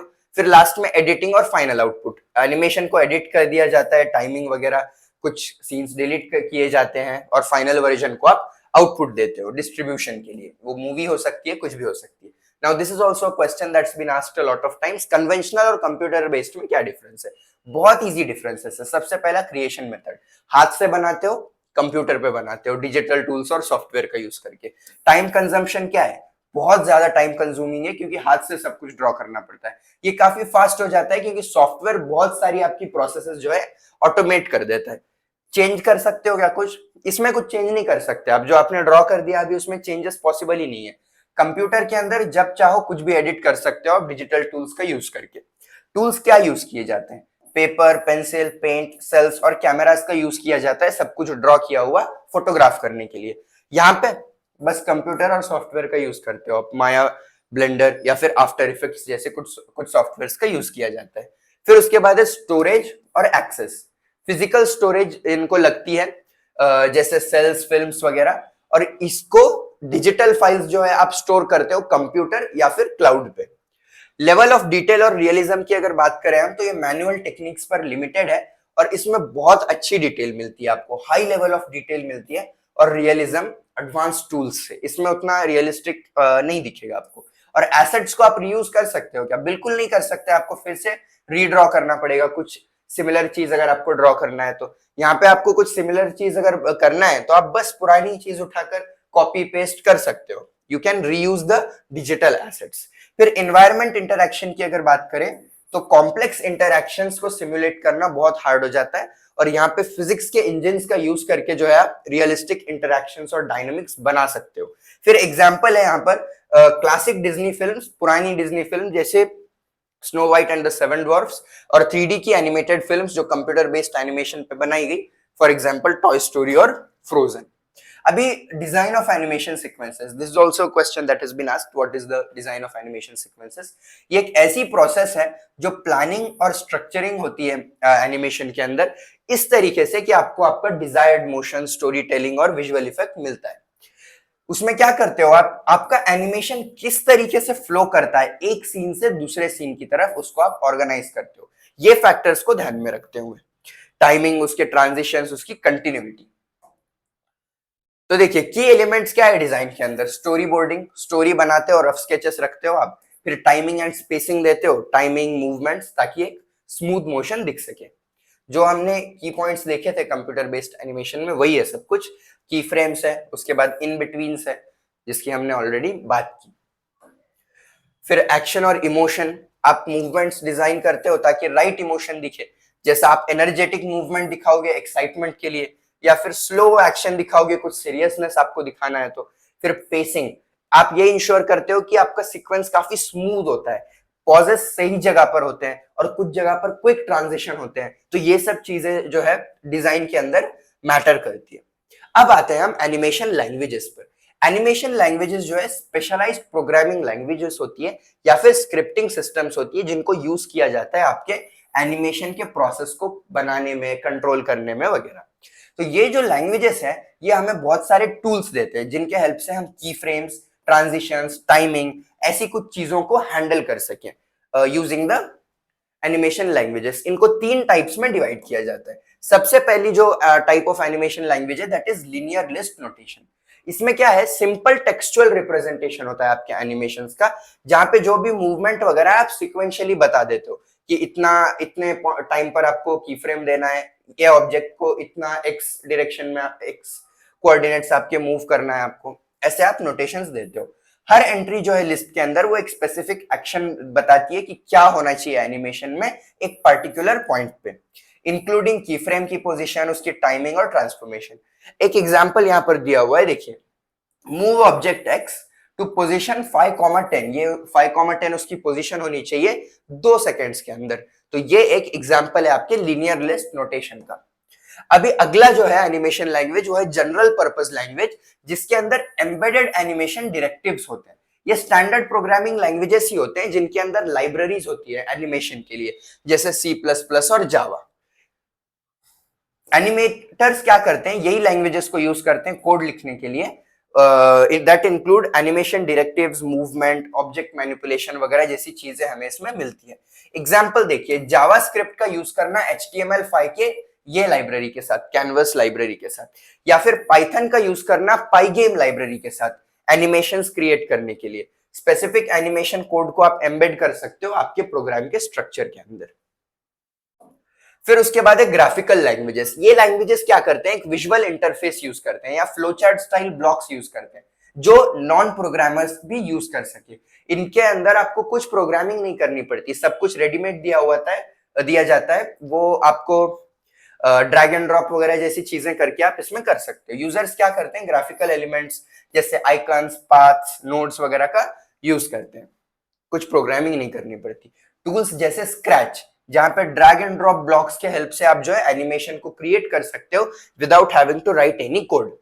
अब आते हैं मेजर हम की फ्रेम के ऊपर। की फ्रेम, मॉर्फिंग के ऊपर क्वेश्चंस हर पेपर में दिख रहे हैं, सो आई होप की फ्रेम आपको अच्छे से समझ में आता है।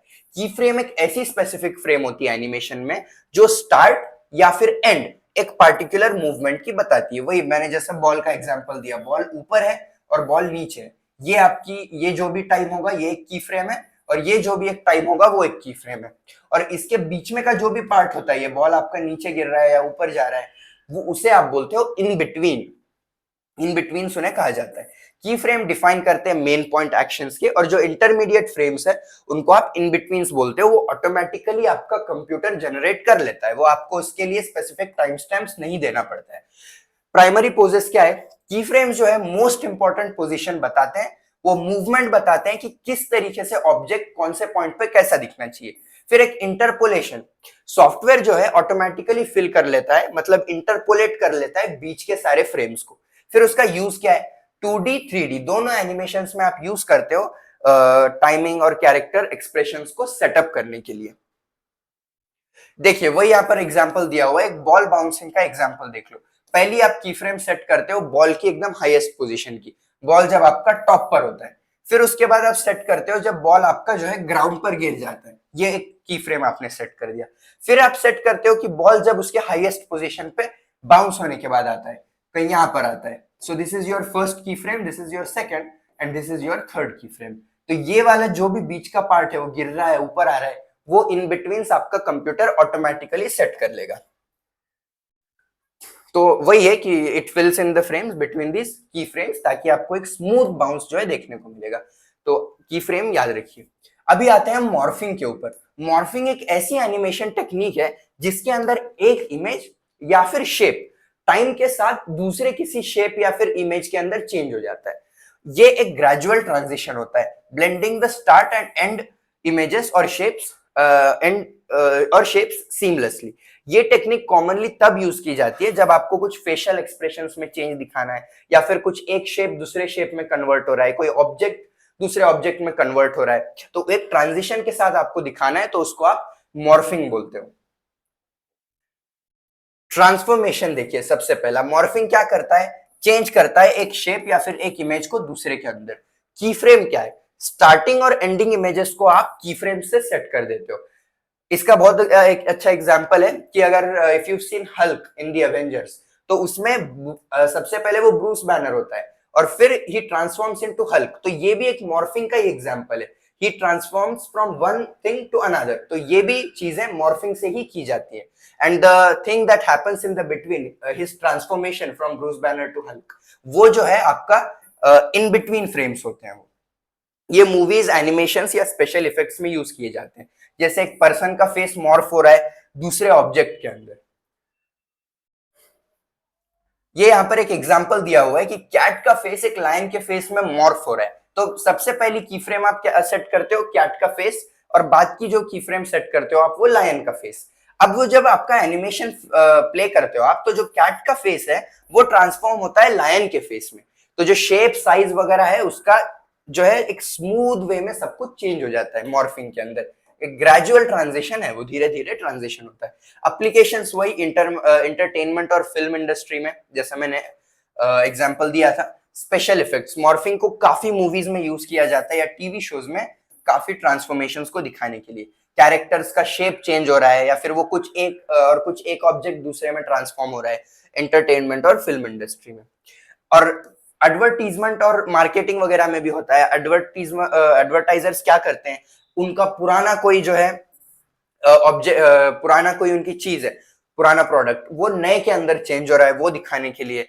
अगर BMW की एक एड थी विच showed car from like 1980s वगैरह की कोई कार थी, और वो अभी 2024 की जो उनकी लेटेस्ट कार है, it was getting transform from that to this one. तो वो भी एक मॉर्फिंग का एग्जांपल है, एक कार ट्रांसफॉर्म हो रही है दूसरे मॉडल के अंदर। वीडियो गेम्स, कैरेक्टर और ऑब्जेक्ट का ट्रांसफॉर्मेशन होना, गेमिंग के अंदर काफी बार ये यूज किया जाता है to create transformations in characters. जैसा कैरेक्टर का आपका अपग्रेड हो रहा है तो वो भी मॉर्फिंग के थ्रू होता है, या फिर जो कैरेक्टर के पास वेपन है वो मॉर्फ हो रहा है। तो ये कुछ मॉर्फिंग के हमारे एग्जांपल्स थे। फिर मेडिकल विजुअलाइजेशन में भी इसे यूज किया जाता है। जैसे आपको विजुअलाइज करना है ट्रांसफॉर्मेशन ऑफ ह्यूमन ऑर्गन्स और बॉडी पार्ट्स, कि आपका ऑर्गन कितना हेल्दी है फिर वो खराब बन रहा है। स्मोकिंग के एड्स में जनरली इसे दिखाया जाता है। तो ये जो है एजुकेशन, डायग्नोसिस वगैरह में भी जो है हम मॉर्फिंग का यूज करते हैं। मोशन स्पेसिफिकेशन, अभी मोशन स्पेसिफिकेशन में भी काइनेमेटिक, जियोमेट्रिक पर क्वेश्चंस आते हैं। मोशन स्पेसिफिकेशन एक ऐसी प्रोसेस होती है कि आपका ऑब्जेक्ट किस तरीके से एक एनिमेशन के अंदर मूव करता है वो दिखाते हो। उसके अंदर कुछ सेटिंग्स होते हैं आपके ऑब्जेक्ट पोजीशन, टाइमिंग और उसके फिजिकल इंटरैक्शंस में, ताकि एक रियलिस्टिक मोशन आपको देखने को मिले। मोशन स्पेसिफिकेशन, देखिए अगर आपको लाइफ लाइक और प्रिसाइज एनिमेशंस बनाने हैं तो कई मेथड्स को यूज किया जाता है मूवमेंट को। कौन से मेथड्स होते हैं वो, जियोमेट्रिक, काइनेमैटिक और फिजिकल ट्रांसफॉर्मेशन। तो ये इस पर क्वेश्चंस अगर आप पेपर देखोगे तो जियोमेट्रिक के ऊपर भी क्वेश्चन है, दो एक में पूछे जा रहे हैं कि जियोमेट्रिक ट्रांसफॉर्मेशन और kinematic and physical transformation explain करो। और एनिमेशंस का भी जो है यूज किया जाता है ये मोशन स्पेसिफिकेशन के लिए। तो देखिए जियोमेट्रिक इंफॉर्मेशन की अगर हम बात करें तो ये मेथड क्या करता है, it relies defining shapes, positions और ऑब्जेक्ट का ट्रांसफॉर्मेशन। आप जियोमेट्रिक के हेल्प से जो है ये सब चीजें दिखा सकते हो, शेप, पोजीशन और ऑब्जेक्ट्स का ट्रांसफॉर्मेशन। एनिमेटर्स क्या करते हैं, इन डिटेल्स को देते हैं, ऑब्जेक्ट का साइज, उसका शेप, पोजीशन सीन के अंदर। फिर उसके बाद है काइनेमैटिक इंफॉर्मेशन। काइनेमैटिक इंफॉर्मेशन जो है वो मोशन को डिस्क्राइब करता है फोर्सेस को कंसिडर करे बिना। तो वो कैसा होता है, पाथ्स को डिफाइन करना, वेलोसिटी को सेट करना, कोई की फ्रेम्स को सेट करना जो आपकी एक मूवमेंट में रियलिज्म लाएंगे, रियलिस्टिक मूवमेंट आपका दिखाएंगे। एग्जाम्पल है यहाँ पर देखिए, 3D एनिमेशन में काइनेमैटिक इंफॉर्मेशन एक रोटेटिंग व्हील को दिखाएगा, जहां पे वो व्हील किस तरीके से रोटेट हो रहा है, उसके अंदर क्या रोटेशन हो रहा है, कितने डिग्रीज का, वो सारी चीजें जो है आप काइनेमैटिक इंफॉर्मेशन से देते हो। या फिर एक बाउंसिंग बॉल दे रहे हो आप, वो इतना नीचे जा रहा है, इतना ऊपर आ रहा है, तो उसमें भी जो है फिजिक्स का प्रॉपर यूज किया जाता है। So kinematic information is important for making everything look realistic. फिर उसके बाद बेस्ड ऑन फिजिकल इंफॉर्मेशन, तो इसमें जो है ना फिजिक्स के आपके प्रिंसिपल्स यूज होते हैं, मास, फोर्स, ग्रेविटी वगैरह, रियलिस्टिक मोशन बनाने के लिए। फिजिक्स बेस्ड सिमुलेशंस अगर आपको बनाना है तो एनिमेटर्स कॉम्प्लेक्स रियलिस्टिक इंटरैक्शंस को बनाते हैं, जैसे कॉलिजन, फॉल्स और फ्लूइड डायनेमिक्स। तो फिजिक्स भी जो है गेम्स में वगैरह आप देख सकते हो। एग्जाम्पल कैसा है इसका, physics based animation can simulate cloth movement, water flow, मतलब आपका हवा से आपका क्लॉथ उड़ रहा है या फिर बाल उड़ रहे हैं हवा से, तो ये फिजिक्स जो है एनिमेशन के अंदर यूज की जाती है। कार का सस्पेंशन, कार चल रही है तो वो एक स्ट्रेट लाइन में नहीं चल रही है, सस्पेंशन उसका मूव कर रहा है। तो ये सारी चीजें जो है फिजिक्स यूज करने से आपके एनिमेशन में काफी अच्छी बन जाती है। फिर आते हैं थर्ड पॉइंट, एनिमेशन लैंग्वेजेस पे। तो डेफिनेशन देखिए, ये एनिमेशन लैंग्वेजेस हमने पहले भी देखा है, but according to the question that was asked before, ये 3 पॉइंट्स वो क्वेश्चन में थे, इसलिए मैंने ऐड किया यहाँ पे फिर से। तो ये स्क्रिप्टिंग या प्रोग्रामिंग लैंग्वेजेस होते हैं जिनको टेलर किया जाता है एनिमेशंस को बनाने में या कंट्रोल करने में। एनिमेटर्स कमांड्स को, स्क्रिप्ट्स वगैरह को यूज करते हैं की फ्रेम्स को डिफाइन करने में, पाथ्स को मोशन देने में और ऑब्जेक्ट का बिहेवियर डिफाइन करने में। ये सारी चीजें जो है एनिमेशन लैंग्वेजेस से पॉसिबल हो पाती हैं। इन्हें 3 पार्ट्स में जैसा हमने देखा था, linear list notation, general purpose languages with animation library जिसमें हमने C++, जावा और फिर जावास्क्रिप्ट में कैनवस का लाइब्रेरी देखी थी, पाइथन में पाईगेम, और ग्राफिकल एनिमेशन लैंग्वेजेस जैसा स्क्रैच के बारे में हम बात कर रहे थे। एग्जाम्पल देखिए, माया एम्बेडेड लैंग्वेज MEL यूज की जाती है ऑटोडेस्क माया में स्क्रिप्टिंग एनिमेशन के लिए, और जावास्क्रिप्ट भी एनिमेट कर सकता है एलिमेंट्स को वेब बेस्ड एप्लीकेशंस में। तो ठीक है, हमारा यहाँ पर एनिमेशन वाला पार्ट खत्म होता है। Now let's move on to gaming. Now let's move on to our final topic which is gaming. तो देखिए, व्हाट इज गेमिंग? गेमिंग का मतलब है the act of playing interactive digital games. आपके कंप्यूटर्स, कंसोल्स, मोबाइल फोन्स के ऊपर game खेलना, उसको आप बोलते हो गेमिंग। गेमिंग प्लेटफॉर्म, ये सबसे पहला आपका टॉपिक है, व्हाट इज गेमिंग प्लेटफॉर्म। और जो गेमिंग प्लेटफॉर्म एक्सप्लेन करने को कहा है दैट इज एनवीडिया। तो एनवीडिया एक लीडिंग कंपनी है ग्राफिक प्रोसेसिंग यूनिट्स में। वो ग्राफिक कार्ड्स, वीडियो कार्ड्स जिसे हम कहते हैं, जीपीयूज, वो बनाती है और नेसेसरी टूल्स भी देती है इमर्सिव गेमिंग एक्सपीरियंसेस के लिए। पीसी पे हो गया या फिर कंसोल्स पे हो गया या फिर क्लाउड गेमिंग प्लेटफॉर्म्स पे हो गया। मतलब अगर आपके पास ऐसा कोई कंप्यूटर है जिसमें ग्राफिक्स कार्ड भी नहीं है, तब भी आप गेमिंग कर पाओगे using cloud gaming platforms. Computer, किसी और के कंप्यूटर पे वो गेम रन कर रही होगी, but you will be able to access that on your PC. तो ये भी एनवीडिया प्रोवाइड करता है आपको। गेमिंग टेक्नोलॉजीज जो है हाई परफॉर्मेंस जीपीयू से लेके क्लाउड बेस्ड सर्विसेज तक उनके रहते हैं। हाई परफॉर्मेंस जीपीयू उनका जो है RTX 4090 है, which is the latest GPU, जिससे आप हाई एंड गेम्स को जो है इजीली खेल सकते हो और काफी अच्छा इकोसिस्टम देता है वो गेमर्स के लिए। एनवीडिया का जो गेमिंग प्लेटफॉर्म है वो उसके जीपीयू से चलता है, जो RTX सीरीज है अभी उनकी फिलहाल, जो बहुत अच्छी क्वालिटी के ग्राफिक्स देते हैं, बहुत फास्ट रेंडरिंग देते हैं और स्मूथ गेम प्ले देते हैं। एनवीडिया सॉफ्टवेयर सॉल्यूशंस भी देता है, जैसा उनका जीफोर्स एक्सपीरियंस एक सॉफ्टवेयर है जिसके थ्रू हम गेम ऑप्टिमाइज कर सकते हैं। मतलब आप कोई गेम रन कर रहे हो आपके पीसी पे, तो हमें पता नहीं होता कि मैं मेरे पीसी पर कितने ग्राफिक्स पे रन करूंगा, मतलब मीडियम ग्राफिक्स पे, लो ग्राफिक्स पे, कितने रेजोल्यूशन पे मैं रन करूं। ये आपको पता नहीं होता कि कितने रेजोल्यूशन वगैरह पे रन करने पर आपकी गेम अच्छे से चलेगी। तो उनका जो ये जीफोर्स एक्सपीरियंस वाला सॉफ्टवेयर है वो आपको हेल्प करता है गेम के सेटिंग्स को ऑप्टिमाइज करने में। और एक है एनवीडिया गेमवर्क्स, तो ये काफी अच्छा आपका गेमिंग एक्सपीरियंस बना देते हैं। गेम ऑप्टिमाइजेशन, विजुअल इफेक्ट्स वगैरह को, मतलब वो तो ग्राफिक्स कार्ड्स बनाते ही हैं, बट ऐसे हमें सॉफ्टवेयर सॉल्यूशंस भी प्रोवाइड करते हैं एनवीडिया। देखिए, important features of Nvidia gaming platform, ये एग्जाम में आया हुआ क्वेश्चन है, तो वन बाय वन हम सारे इसके जो है फीचर्स देखते हैं। सबसे पहला है हाई परफॉर्मेंस जीपीयू, जीफोर्स का RTX का सीरीज। ये बहुत मतलब गेमर्स के लिए बनाए गए हैं जिनको हाई क्वालिटी विजुअल्स चाहिए, रे ट्रेसिंग चाहिए। RTX के जो कार्ड्स है वो बेसिकली रे ट्रेसिंग के लिए ही बनाए गए थे। उनके पुराने जो थे वो GTX सीरीज थी, तो RTX में रे ट्रेसिंग होती है, जिनकी वजह से बहुत अच्छे रिफ्लेक्शंस आपको देखने मिलते हैं, बहुत रियलिस्टिक एनवायरनमेंट बन जाता है आपका। और AI एनहांस्ड फीचर्स भी जो है RTX के अंदर हमें देखने मिलते हैं। ये जीपीयू स्मूथ फ्रेम रेट्स देता है, हाई रेजोल्यूशन देता है, और बहुत मतलब जिनको ग्राफिक्स लगते हैं, लाइक एक गेम है साइबरपंक 2077, वो गेम्स को बहुत ज्यादा ग्राफिक्स लगते हैं, तो वो इन कार्ड्स अगर यूज करते हो आप, तो इजीली आप उन्हें खेल सकते हो स्मूथली। रे ट्रेसिंग क्या है अभी, ये this is also feature of Nvidia. RTX के जीपीयूज के अंदर रे ट्रेसिंग होती है, जो एक रेंडरिंग टेक्निक है दैट सिमुलेट्स रियलिस्टिक लाइटनिंग, शैडोज और रिफ्लेक्शंस। बहुत रियलिस्टिक दिखते हैं। पानी है सब जगह, पानी में आपके कैरेक्टर का रिफ्लेक्शन दिखेगा। In buildings you will be able to see the reflection according to the shadows. मतलब बहुत अच्छी चीजें आपको RTX के कार्ड से जो है अवेलेबल होती है।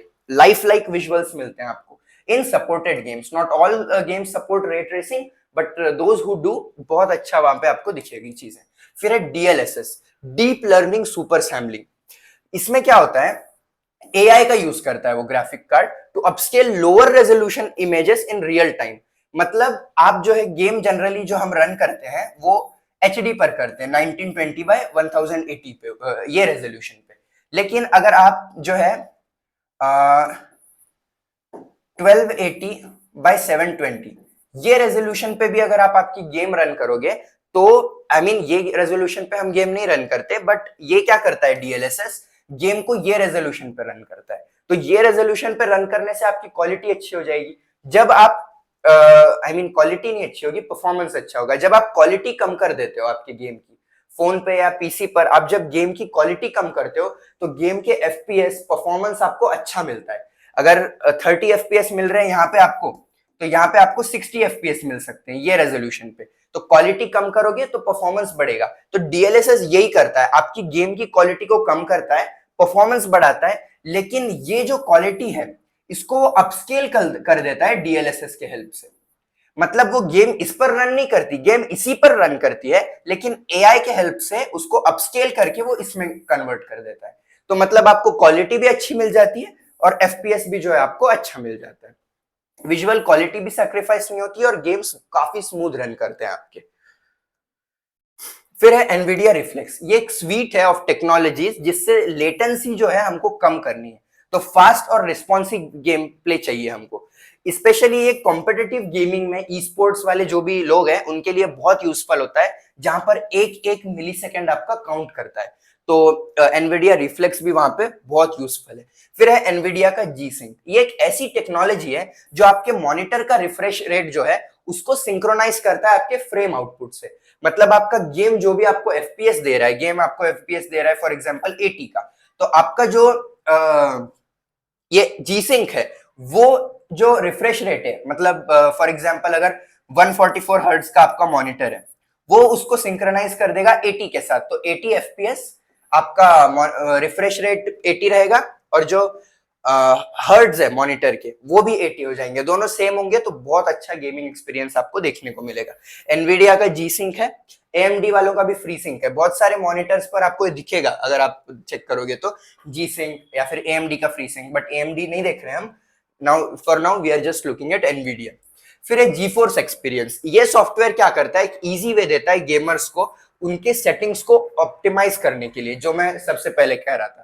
और ड्राइवर्स वगैरह का भी आप अपडेट कर सकते हो, आपके गेम को रिकॉर्ड कर सकते हो, स्ट्रीम कर सकते हो, गेम प्ले कैप्चर कर सकते हो, गेम ऑप्टिमाइजेशन, और एक शैडो प्ले भी दिया जाता है रिकॉर्डिंग और स्ट्रीमिंग के लिए इस सॉफ्टवेयर के अंदर, एनवीडिया के GeForce एक्सपीरियंस सॉफ्टवेयर के अंदर।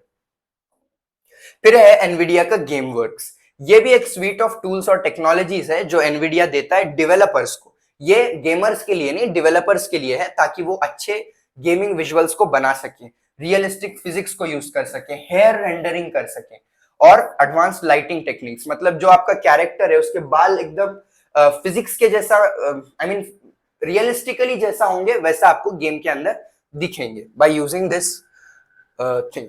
फिर है एनवीडिया का क्लाउड गेमिंग जो है GeForce नाउ। ये बहुत ही यूजफुल चीज है, क्योंकि not all people have RTX का 4090 4080 वाला card, which costs almost 1.5-2 lakhs के वो कार्ड्स होते हैं। So people won't generally buy those. तो एनवीडिया की क्लाउड गेमिंग सर्विस से क्या होगा, अगर आपके पास बहुत सादा सा पीसी है, या फिर आपके पास पीसी नहीं स्मार्टफोन्स या लैपटॉप्स है, तब भी आप गेम्स खेल सकोगे by using their cloud gaming service. Games उनके कंप्यूटर पर रन करेगी, but using a high quality internet you will be able to play this games. तो GeForce नाउ जो है क्लाउड गेमिंग को हमें अलाउ करता है। फिर है VR और 4K गेमिंग का सपोर्ट। एनवीडिया की जीपीयूज को इस तरीके से सपोर्ट दिया गया है ताकि VR गेमिंग भी पॉसिबल हो, और वहां पे हमें हाई फ्रेम और लो लेटेंसी मिले। वो 4K गेमिंग को भी जो है सपोर्ट करते हैं एनवीडिया के कार्ड्स, ताकि और अच्छा रेजोल्यूशन आपको मिलता है और अच्छा गेमिंग एक्सपीरियंस मिलता है। ये तो हर पेपर में पूछा जाने वाला क्वेश्चन है, block diagram of Nvidia workstation. तो ये देखिए, ये ब्लॉक डायग्राम है, ये जो है आपके मल्टी प्रोसेसर्स है, ये है आपके मल्टी प्रोसेसर्स। और ये सब कुछ एसपी है, स्ट्रीम प्रोसेसर्स, और ये नीचे डी रैम से ये कनेक्टेड है, डायनामिक रैंडम एक्सेस मेमोरी। तो बहुत ही सिंपल सा डायग्राम है, बस एसपी बनाने हैं आपको, मल्टी प्रोसेसर्स बनाने हैं और उसको डी रैम से कनेक्ट करना है। But what you need to study is उसकी चीजें जो भी है उसके अंदर। तो देखिए एनवीडिया का वर्कस्टेशन इस तरीके से डिजाइन किया गया है कि हाई परफॉर्मेंस कंप्यूटिंग टास्क को हैंडल कर सके, जैसा ग्राफिक्स रेंडरिंग हो गई, गेमिंग हो गई, सिमुलेशन हो गया, और भी जो कुछ चीजें। तो एनवीडिया का जो जीपीयू बेस्ड आर्किटेक्चर है उसके अंदर स्ट्रीमिंग मल्टी प्रोसेसर्स होते हैं, सीएम्स जिन्हें आप एसएम्स जिन्हें आप कहते हो, वो कनेक्ट होते हैं जीपीयू के डी रैम से, जैसे कि वो डायग्राम में आपने देखा, multi processors were connected to DRAM, ताकि पैरेलल कंप्यूटिंग आपको मिल सके। अब ये पैरेलल कंप्यूटिंग का मतलब है बहुत सारे प्रोसेसर्स का यूज करना एक स्पेसिफिक टास्क को या फिर एक से ज्यादा टास्क को करने में। तो पैरेलल कंप्यूटिंग जो है बहुत हेल्प करता है आपको इस केस में। तो देखिए की कंपोनेंट्स क्या है। सबसे पहला है स्ट्रीमिंग मल्टी प्रोसेसर, जिसे हम एसएम्स कहते हैं। ये फंडामेंटल प्रोसेसिंग यूनिट्स होते हैं एनवीडिया के जीपीयू के। हर एसएम कंटेन करता है एसआईएमडी यूनिट्स को। एसआईएमडी होता है सिंगल इंस्ट्रक्शन मल्टीपल डेटा, और स्ट्रीम प्रोसेसर्स एसपीज, जैसा आपने देखा एसपी थे सारे मल्टी प्रोसेसर के अंदर, जो रिस्पॉन्सिबल होते हैं मल्टीपल डेटा पॉइंट्स को पैरेलल एसआईएमडी एसआईएमटी वगैरह में एग्जीक्यूट करने के लिए। फिर है एसआईएमडी एसआईएमटी, सिंगल इंस्ट्रक्शन मल्टीपल डेटा या सिंगल इंस्ट्रक्शन मल्टीपल थ्रेड्स। एसआईएमडी इस तरीके का पैरेलल कंप्यूटिंग होता है जहां पे मल्टीपल प्रोसेसिंग यूनिट्स जो है ना सेम ऑपरेशन को करते हैं या फिर मल्टीपल पीसेस ऑफ डेटा के ऊपर काम करते हैं। एनवीडिया के जीपीयू के केस में क्या होता है, जो आपका एसआईएमटी मॉडल है वो यूज किया जाता है, जो काफी सिमिलर होता है एसआईएमडी के, लेकिन वो बहुत फ्लेक्सिबिलिटी देता है थ्रेड्स हैंडल करने में। This is for threads. SIMT में टी स्टैंड्स फॉर थ्रेड्स, और ये जो है डेटा है आपका एसआईएमडी में। ओके, तो थ्रेड्स वाला जब काम है तो एसआईएमटी हम यूज करते हैं जीपीयूज में, जो बहुत अच्छा काम करता है और एफिशिएंट यूज देता है for large number of floating point units, FP. जैसा आपको ग्राफिक्स रेंडरिंग वगैरह का काम करना है तो वो बहुत यूजफुल है वहां पर। और एसआईएमटी का जो एग्जीक्यूशन पैराडाइम है दैट इंश्योर्स कि आपका जीपीयू जो है बहुत सारा डेटा एफिशिएंटली जो है प्रोसेस कर सकें और सेम ऑपरेशन को अलग अलग डेटा स्ट्रीम्स के ऊपर कॉन्करेंटली जो है प्रोसेस कर सकें। अब है मल्टी थ्रेडिंग। मल्टी थ्रेडिंग भी काफी एक इंपॉर्टेंट पैराडाइम है जो एनवीडिया के जीपीयूज यूज करते हैं परफॉर्मेंस को बढ़ाने के लिए। वो जीपीयू जो है ना आपका मल्टीपल थ्रेड्स रन कर सकता है पैरेलली एक साथ, और जो आपका फास्ट हार्डवेयर बेस्ड कॉन्टेक्स्ट है वो स्विच होता है to handle the memory latency और ऑपरेशन लेटेंसी।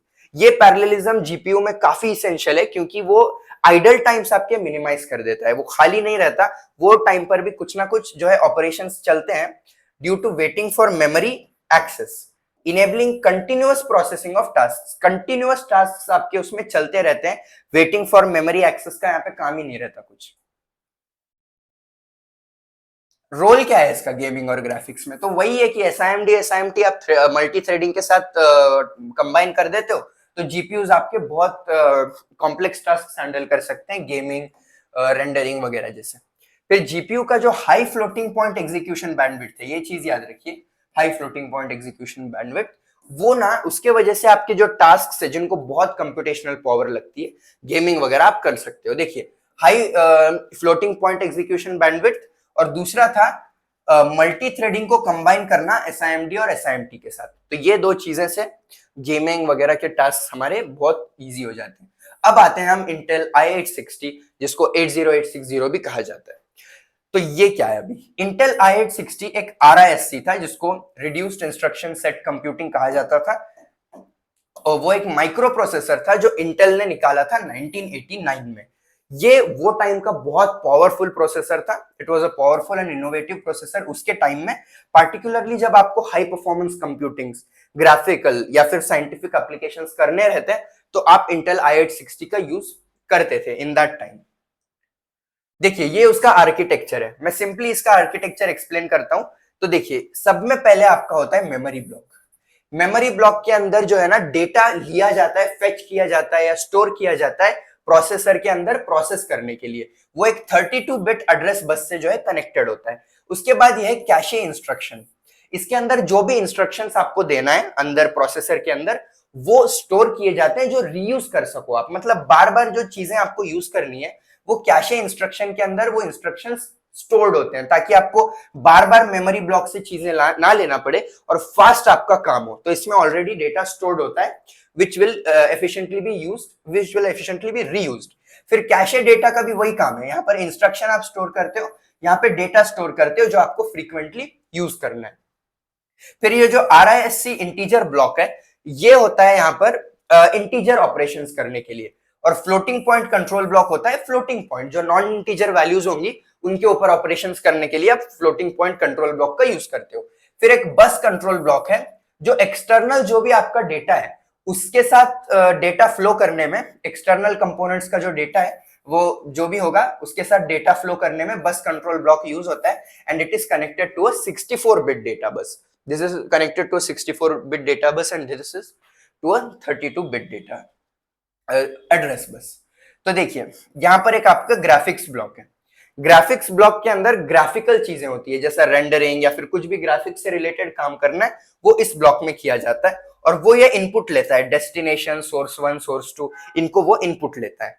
फिर ये जो है KR KI, ये रजिस्टर्स होते हैं जो कॉम्प्लेक्स नंबर्स या फिर कॉम्प्लेक्स कंपोनेंट्स के लिए यूज किए जाते हैं, जहां पर आपका जो ये KR होता है ये रियल कंपोनेंट्स दिखाता है, और जो KI है वो इमेजिनरी कंपोनेंट्स को डिनोट करता है। तो इमेजिनरी, रियल, कॉम्प्लेक्स चीजों को जब आपको करना है, कॉम्प्लेक्स कंपोनेंट्स को, तो आप इधर आपका काम करते हो।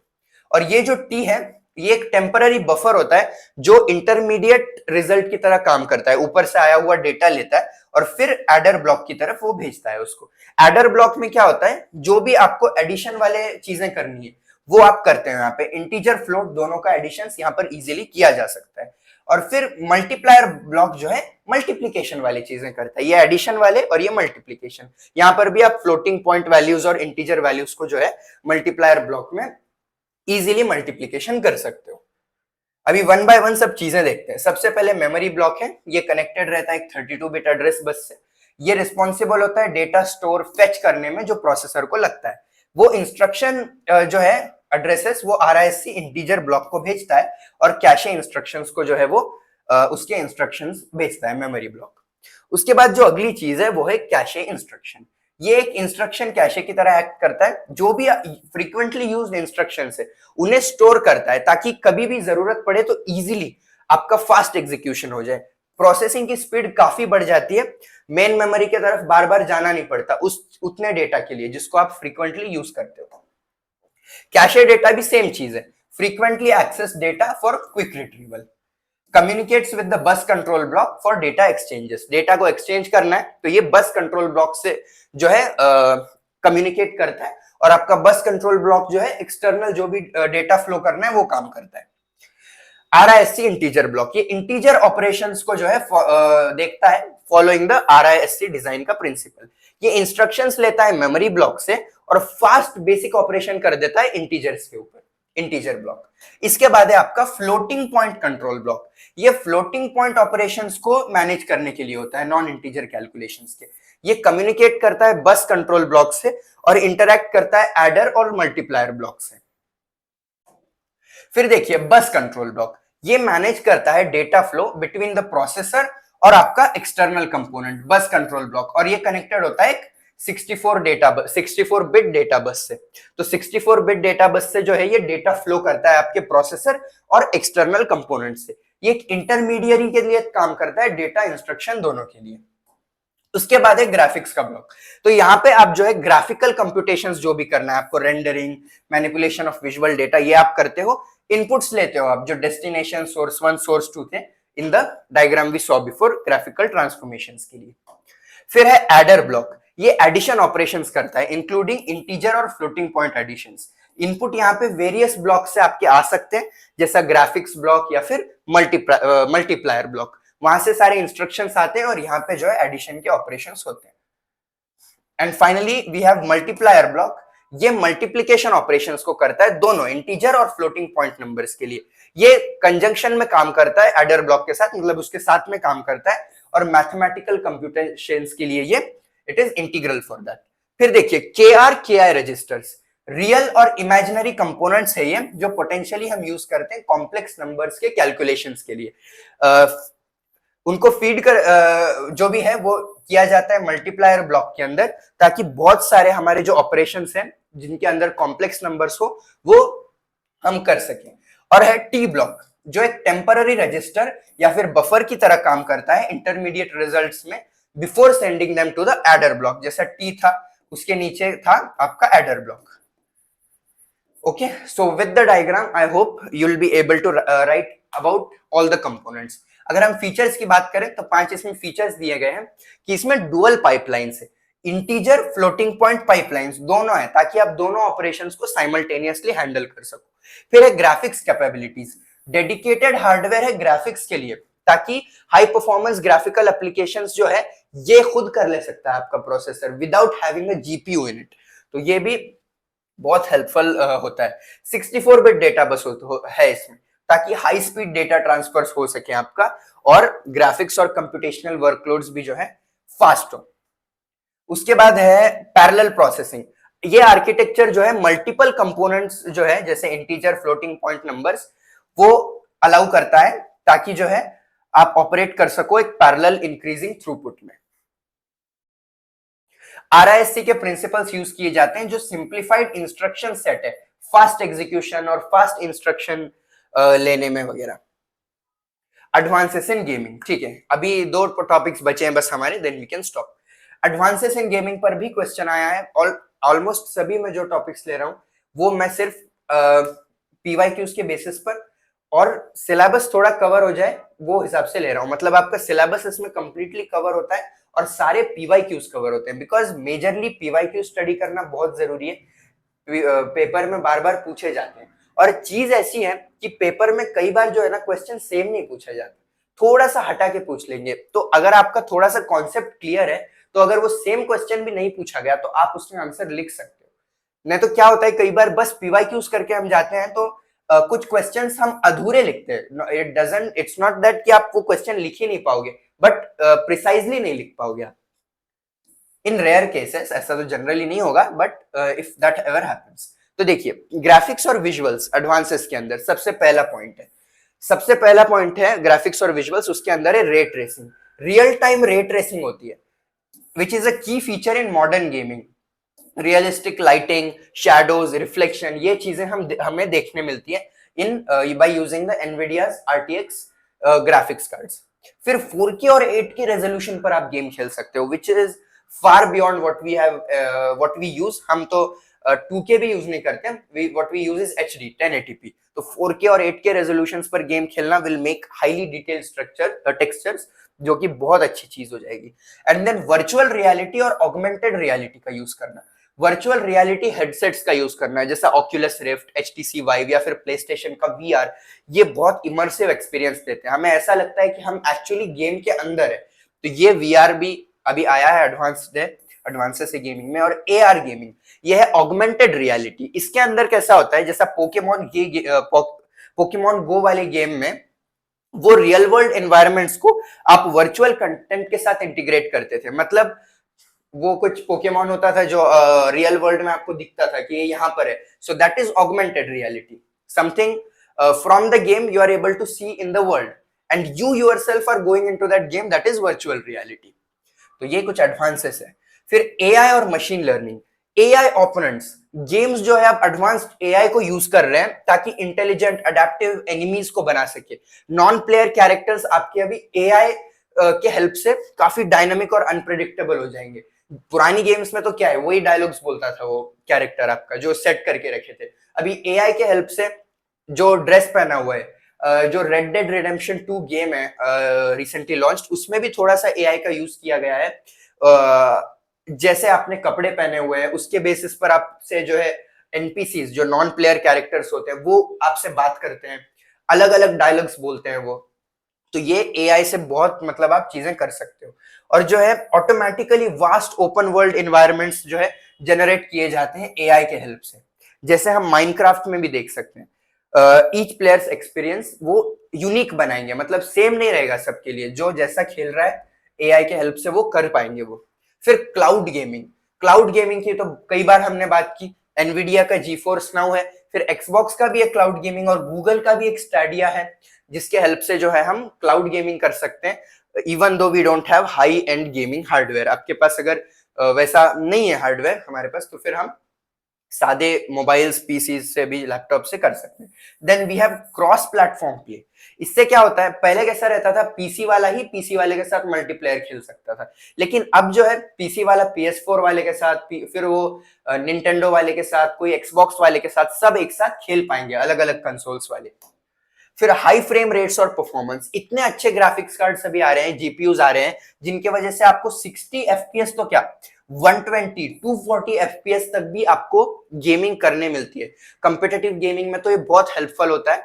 तो ये एक चीज है। फिर है मल्टीप्लेयर और सोशल इंटीग्रेशन। ऑनलाइन मल्टीप्लेयर है, गेम्स जो है आप आपके फ्रेंड्स के साथ खेल सकते हो ऑनलाइन वर्ल्ड्स और स्मॉलर कंपिटिटिव एनवायरनमेंट्स वगैरह में। और सोशल फीचर्स भी है, गेम्स क्या कर रहे हैं अभी, इंटीग्रेट कर रहे हैं सोशल फीचर्स, जैसे ट्विच है, तो गेम्स के अंदर भी आप जो है काफी एक कनेक्टेड गेम एक्सपीरियंस देख सकते हो। लाइव स्ट्रीमिंग चैट वगैरह जो है बहुत सारे स्ट्रीमर्स करते हैं ट्विच के थ्रू। गेम इंजिन और डेवलपमेंट, अनरियल इंजन 5 जो है ये ऑफर करता है हमको incredible graphics. So people who make games in unreal engine 5 उनको फोटो रियलिस्टिक एनवायरनमेंट मिलता है, लाइटनिंग इंप्रूवमेंट मिलती है और फास्टर डेवलपमेंट मिलता है। एंड रियल टाइम डेवलपमेंट तो बहुत एक अच्छी चीज है, मतलब आप गेम के अंदर जो चेंज कर रहे हैं वो इंस्टेंटली आपको देखने मिलता है, तो इससे काफी फास्ट आपकी गेम्स रिलीज होंगी, आपको बार बार टेस्ट नहीं करते बैठना पड़ता। गेम बनाई, टेस्टिंग को डाला, फिर बहुत टाइम लगता है, आप इंस्टेंटली टेस्ट कर सकते हो आपका गेम डेवलप करने के बाद थोड़े माइनर चेंजेस करने पर। व्हाट इज जीपीयू, ऐसा एक क्वेश्चन था, and tell names of some GPUs, ऐसा कुछ था, तो वही मैंने यहाँ पर दिया हुआ है। जीपीयू क्या है, एक स्पेशलाइज्ड प्रोसेसर है जो डिजाइन किया जाता है आपके रेंडरिंग, गेमिंग, एनिमेशन वगैरह को एक्सेलरेट करने में। पार्टिकुलरली आप उसे उन टास्क में यूज करते हो जहां पे पैरेलल प्रोसेसिंग की जरूरत होती है of large blocks of data, बहुत सारा डेटा है उसको साथ में आपको प्रोसेस करना है, तब आप जीपीयू का यूज करते हो। कैलकुलेशंस जो वीडियो गेम्स के अंदर लगती हैं वो जीपीयू के बगैर पॉसिबल नहीं है। क्या है रोल जीपीयू का गेमिंग में, ये भी था क्वेश्चन उसमें। तो ग्राफिक्स रेंडर करने में आप उसे यूज करते हो, कॉम्प्लेक्स ग्राफिक्स जैसे गेम्स के अंदर टेक्सचर, लाइटनिंग, 3D मॉडल्स आपको रेंडर करना है, you need a GPU. Task ऐसे भी करता है वो, जैसे रास्टराइजेशन, रे ट्रेसिंग और वर्टेक्स ट्रांसफॉर्मेशन विजुअल प्लेयर्स को दिखाने के लिए स्क्रीन के ऊपर। हैंडलिंग पैरेलल टास्क, सीपीयू में जैसा है आप सिक्वेंशियल टास्क करते हो एक के बाद एक, इसमें वैसा नहीं है। जीपीयू के अंदर पैरेलल प्रोसेसिंग होती है, बहुत सारे टास्क एक टाइम पे आपके मल्टीपल प्रोसेसर्स करते हैं, इससे बहुत एफिशिएंसी बढ़ती है आपकी। बहुत सारे टास्क गेमिंग के अंदर तो there are thousands of task, जरा सा आप माउस मूव करते हो तो सारा आपको ग्राफिक्स रेंडर होता है वहां पे, एक चीज एक के पीछे जाती है, मतलब इतने ज्यादा टास्क रहते हैं जो आपको पता हमें पता भी नहीं होते। तो ये सब चीजें जो है जीपीयू के हेल्प से करी जा सकती हैं। मल्टीपल लाइट सोर्स होते हैं, फिजिक्स वगैरह सिमुलेट करना रहता है, और एआई का भी बिहेवियर क्या है गेम में वो भी है। फिर रियल टाइम रे ट्रेसिंग, बहुत सारे जीपीयूज अभी के मॉडर्न जीपीयूज रे ट्रेसिंग दे रहे हैं, जिनके वजह से लाइटिंग, रिफ्लेक्शन, शैडोज वगैरह भी हम देख पाते हैं, और इन्वायरमेंट जो है काफी लाइफ लाइक बन जाता है, it looks a lot realistic, और एक्यूरेटली आप सिमुलेट कर सकते हो कैसी आपकी लाइट इंटरेक्ट करती है 3D स्पेस के अंदर।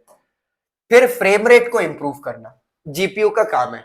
अगर पुराने गेम्स हैं जैसा 2004 2003 के जो भी गेम्स होंगे, जीटीए वाइस सिटी वगैरह, जब ग्राफिक्स कार्ड नहीं लगता था आपको, लेकिन even then if you try playing those games with a graphics card, आपको दिखेगा कि काफी ज्यादा हाई फ्रेम रेट मिलता है, स्मूदर गेम प्ले मिलता है having a graphics card without having one.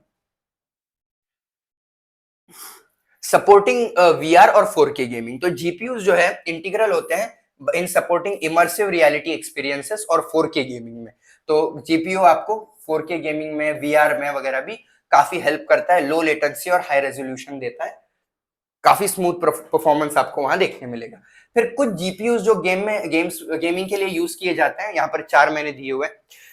Nvidia का RTX 4090 जो सबसे महंगा जो है ग्राफिक्स कार्ड है, और उनका बहुत ज्यादा हाई एंड कार्ड है वो, इट्स 24 GB ग्राफिक्स कार्ड, और वो रियल टाइम रे ट्रेसिंग देता है और एआई एनहांस्ड ग्राफिक्स देता है डीएलएसएस के हेल्प से। इस पे आप 4K गेमिंग बहुत ही स्मूथली कर सकते हो। फिर है एक RTX 3080, अभी हमने 4090, ये 3080 है।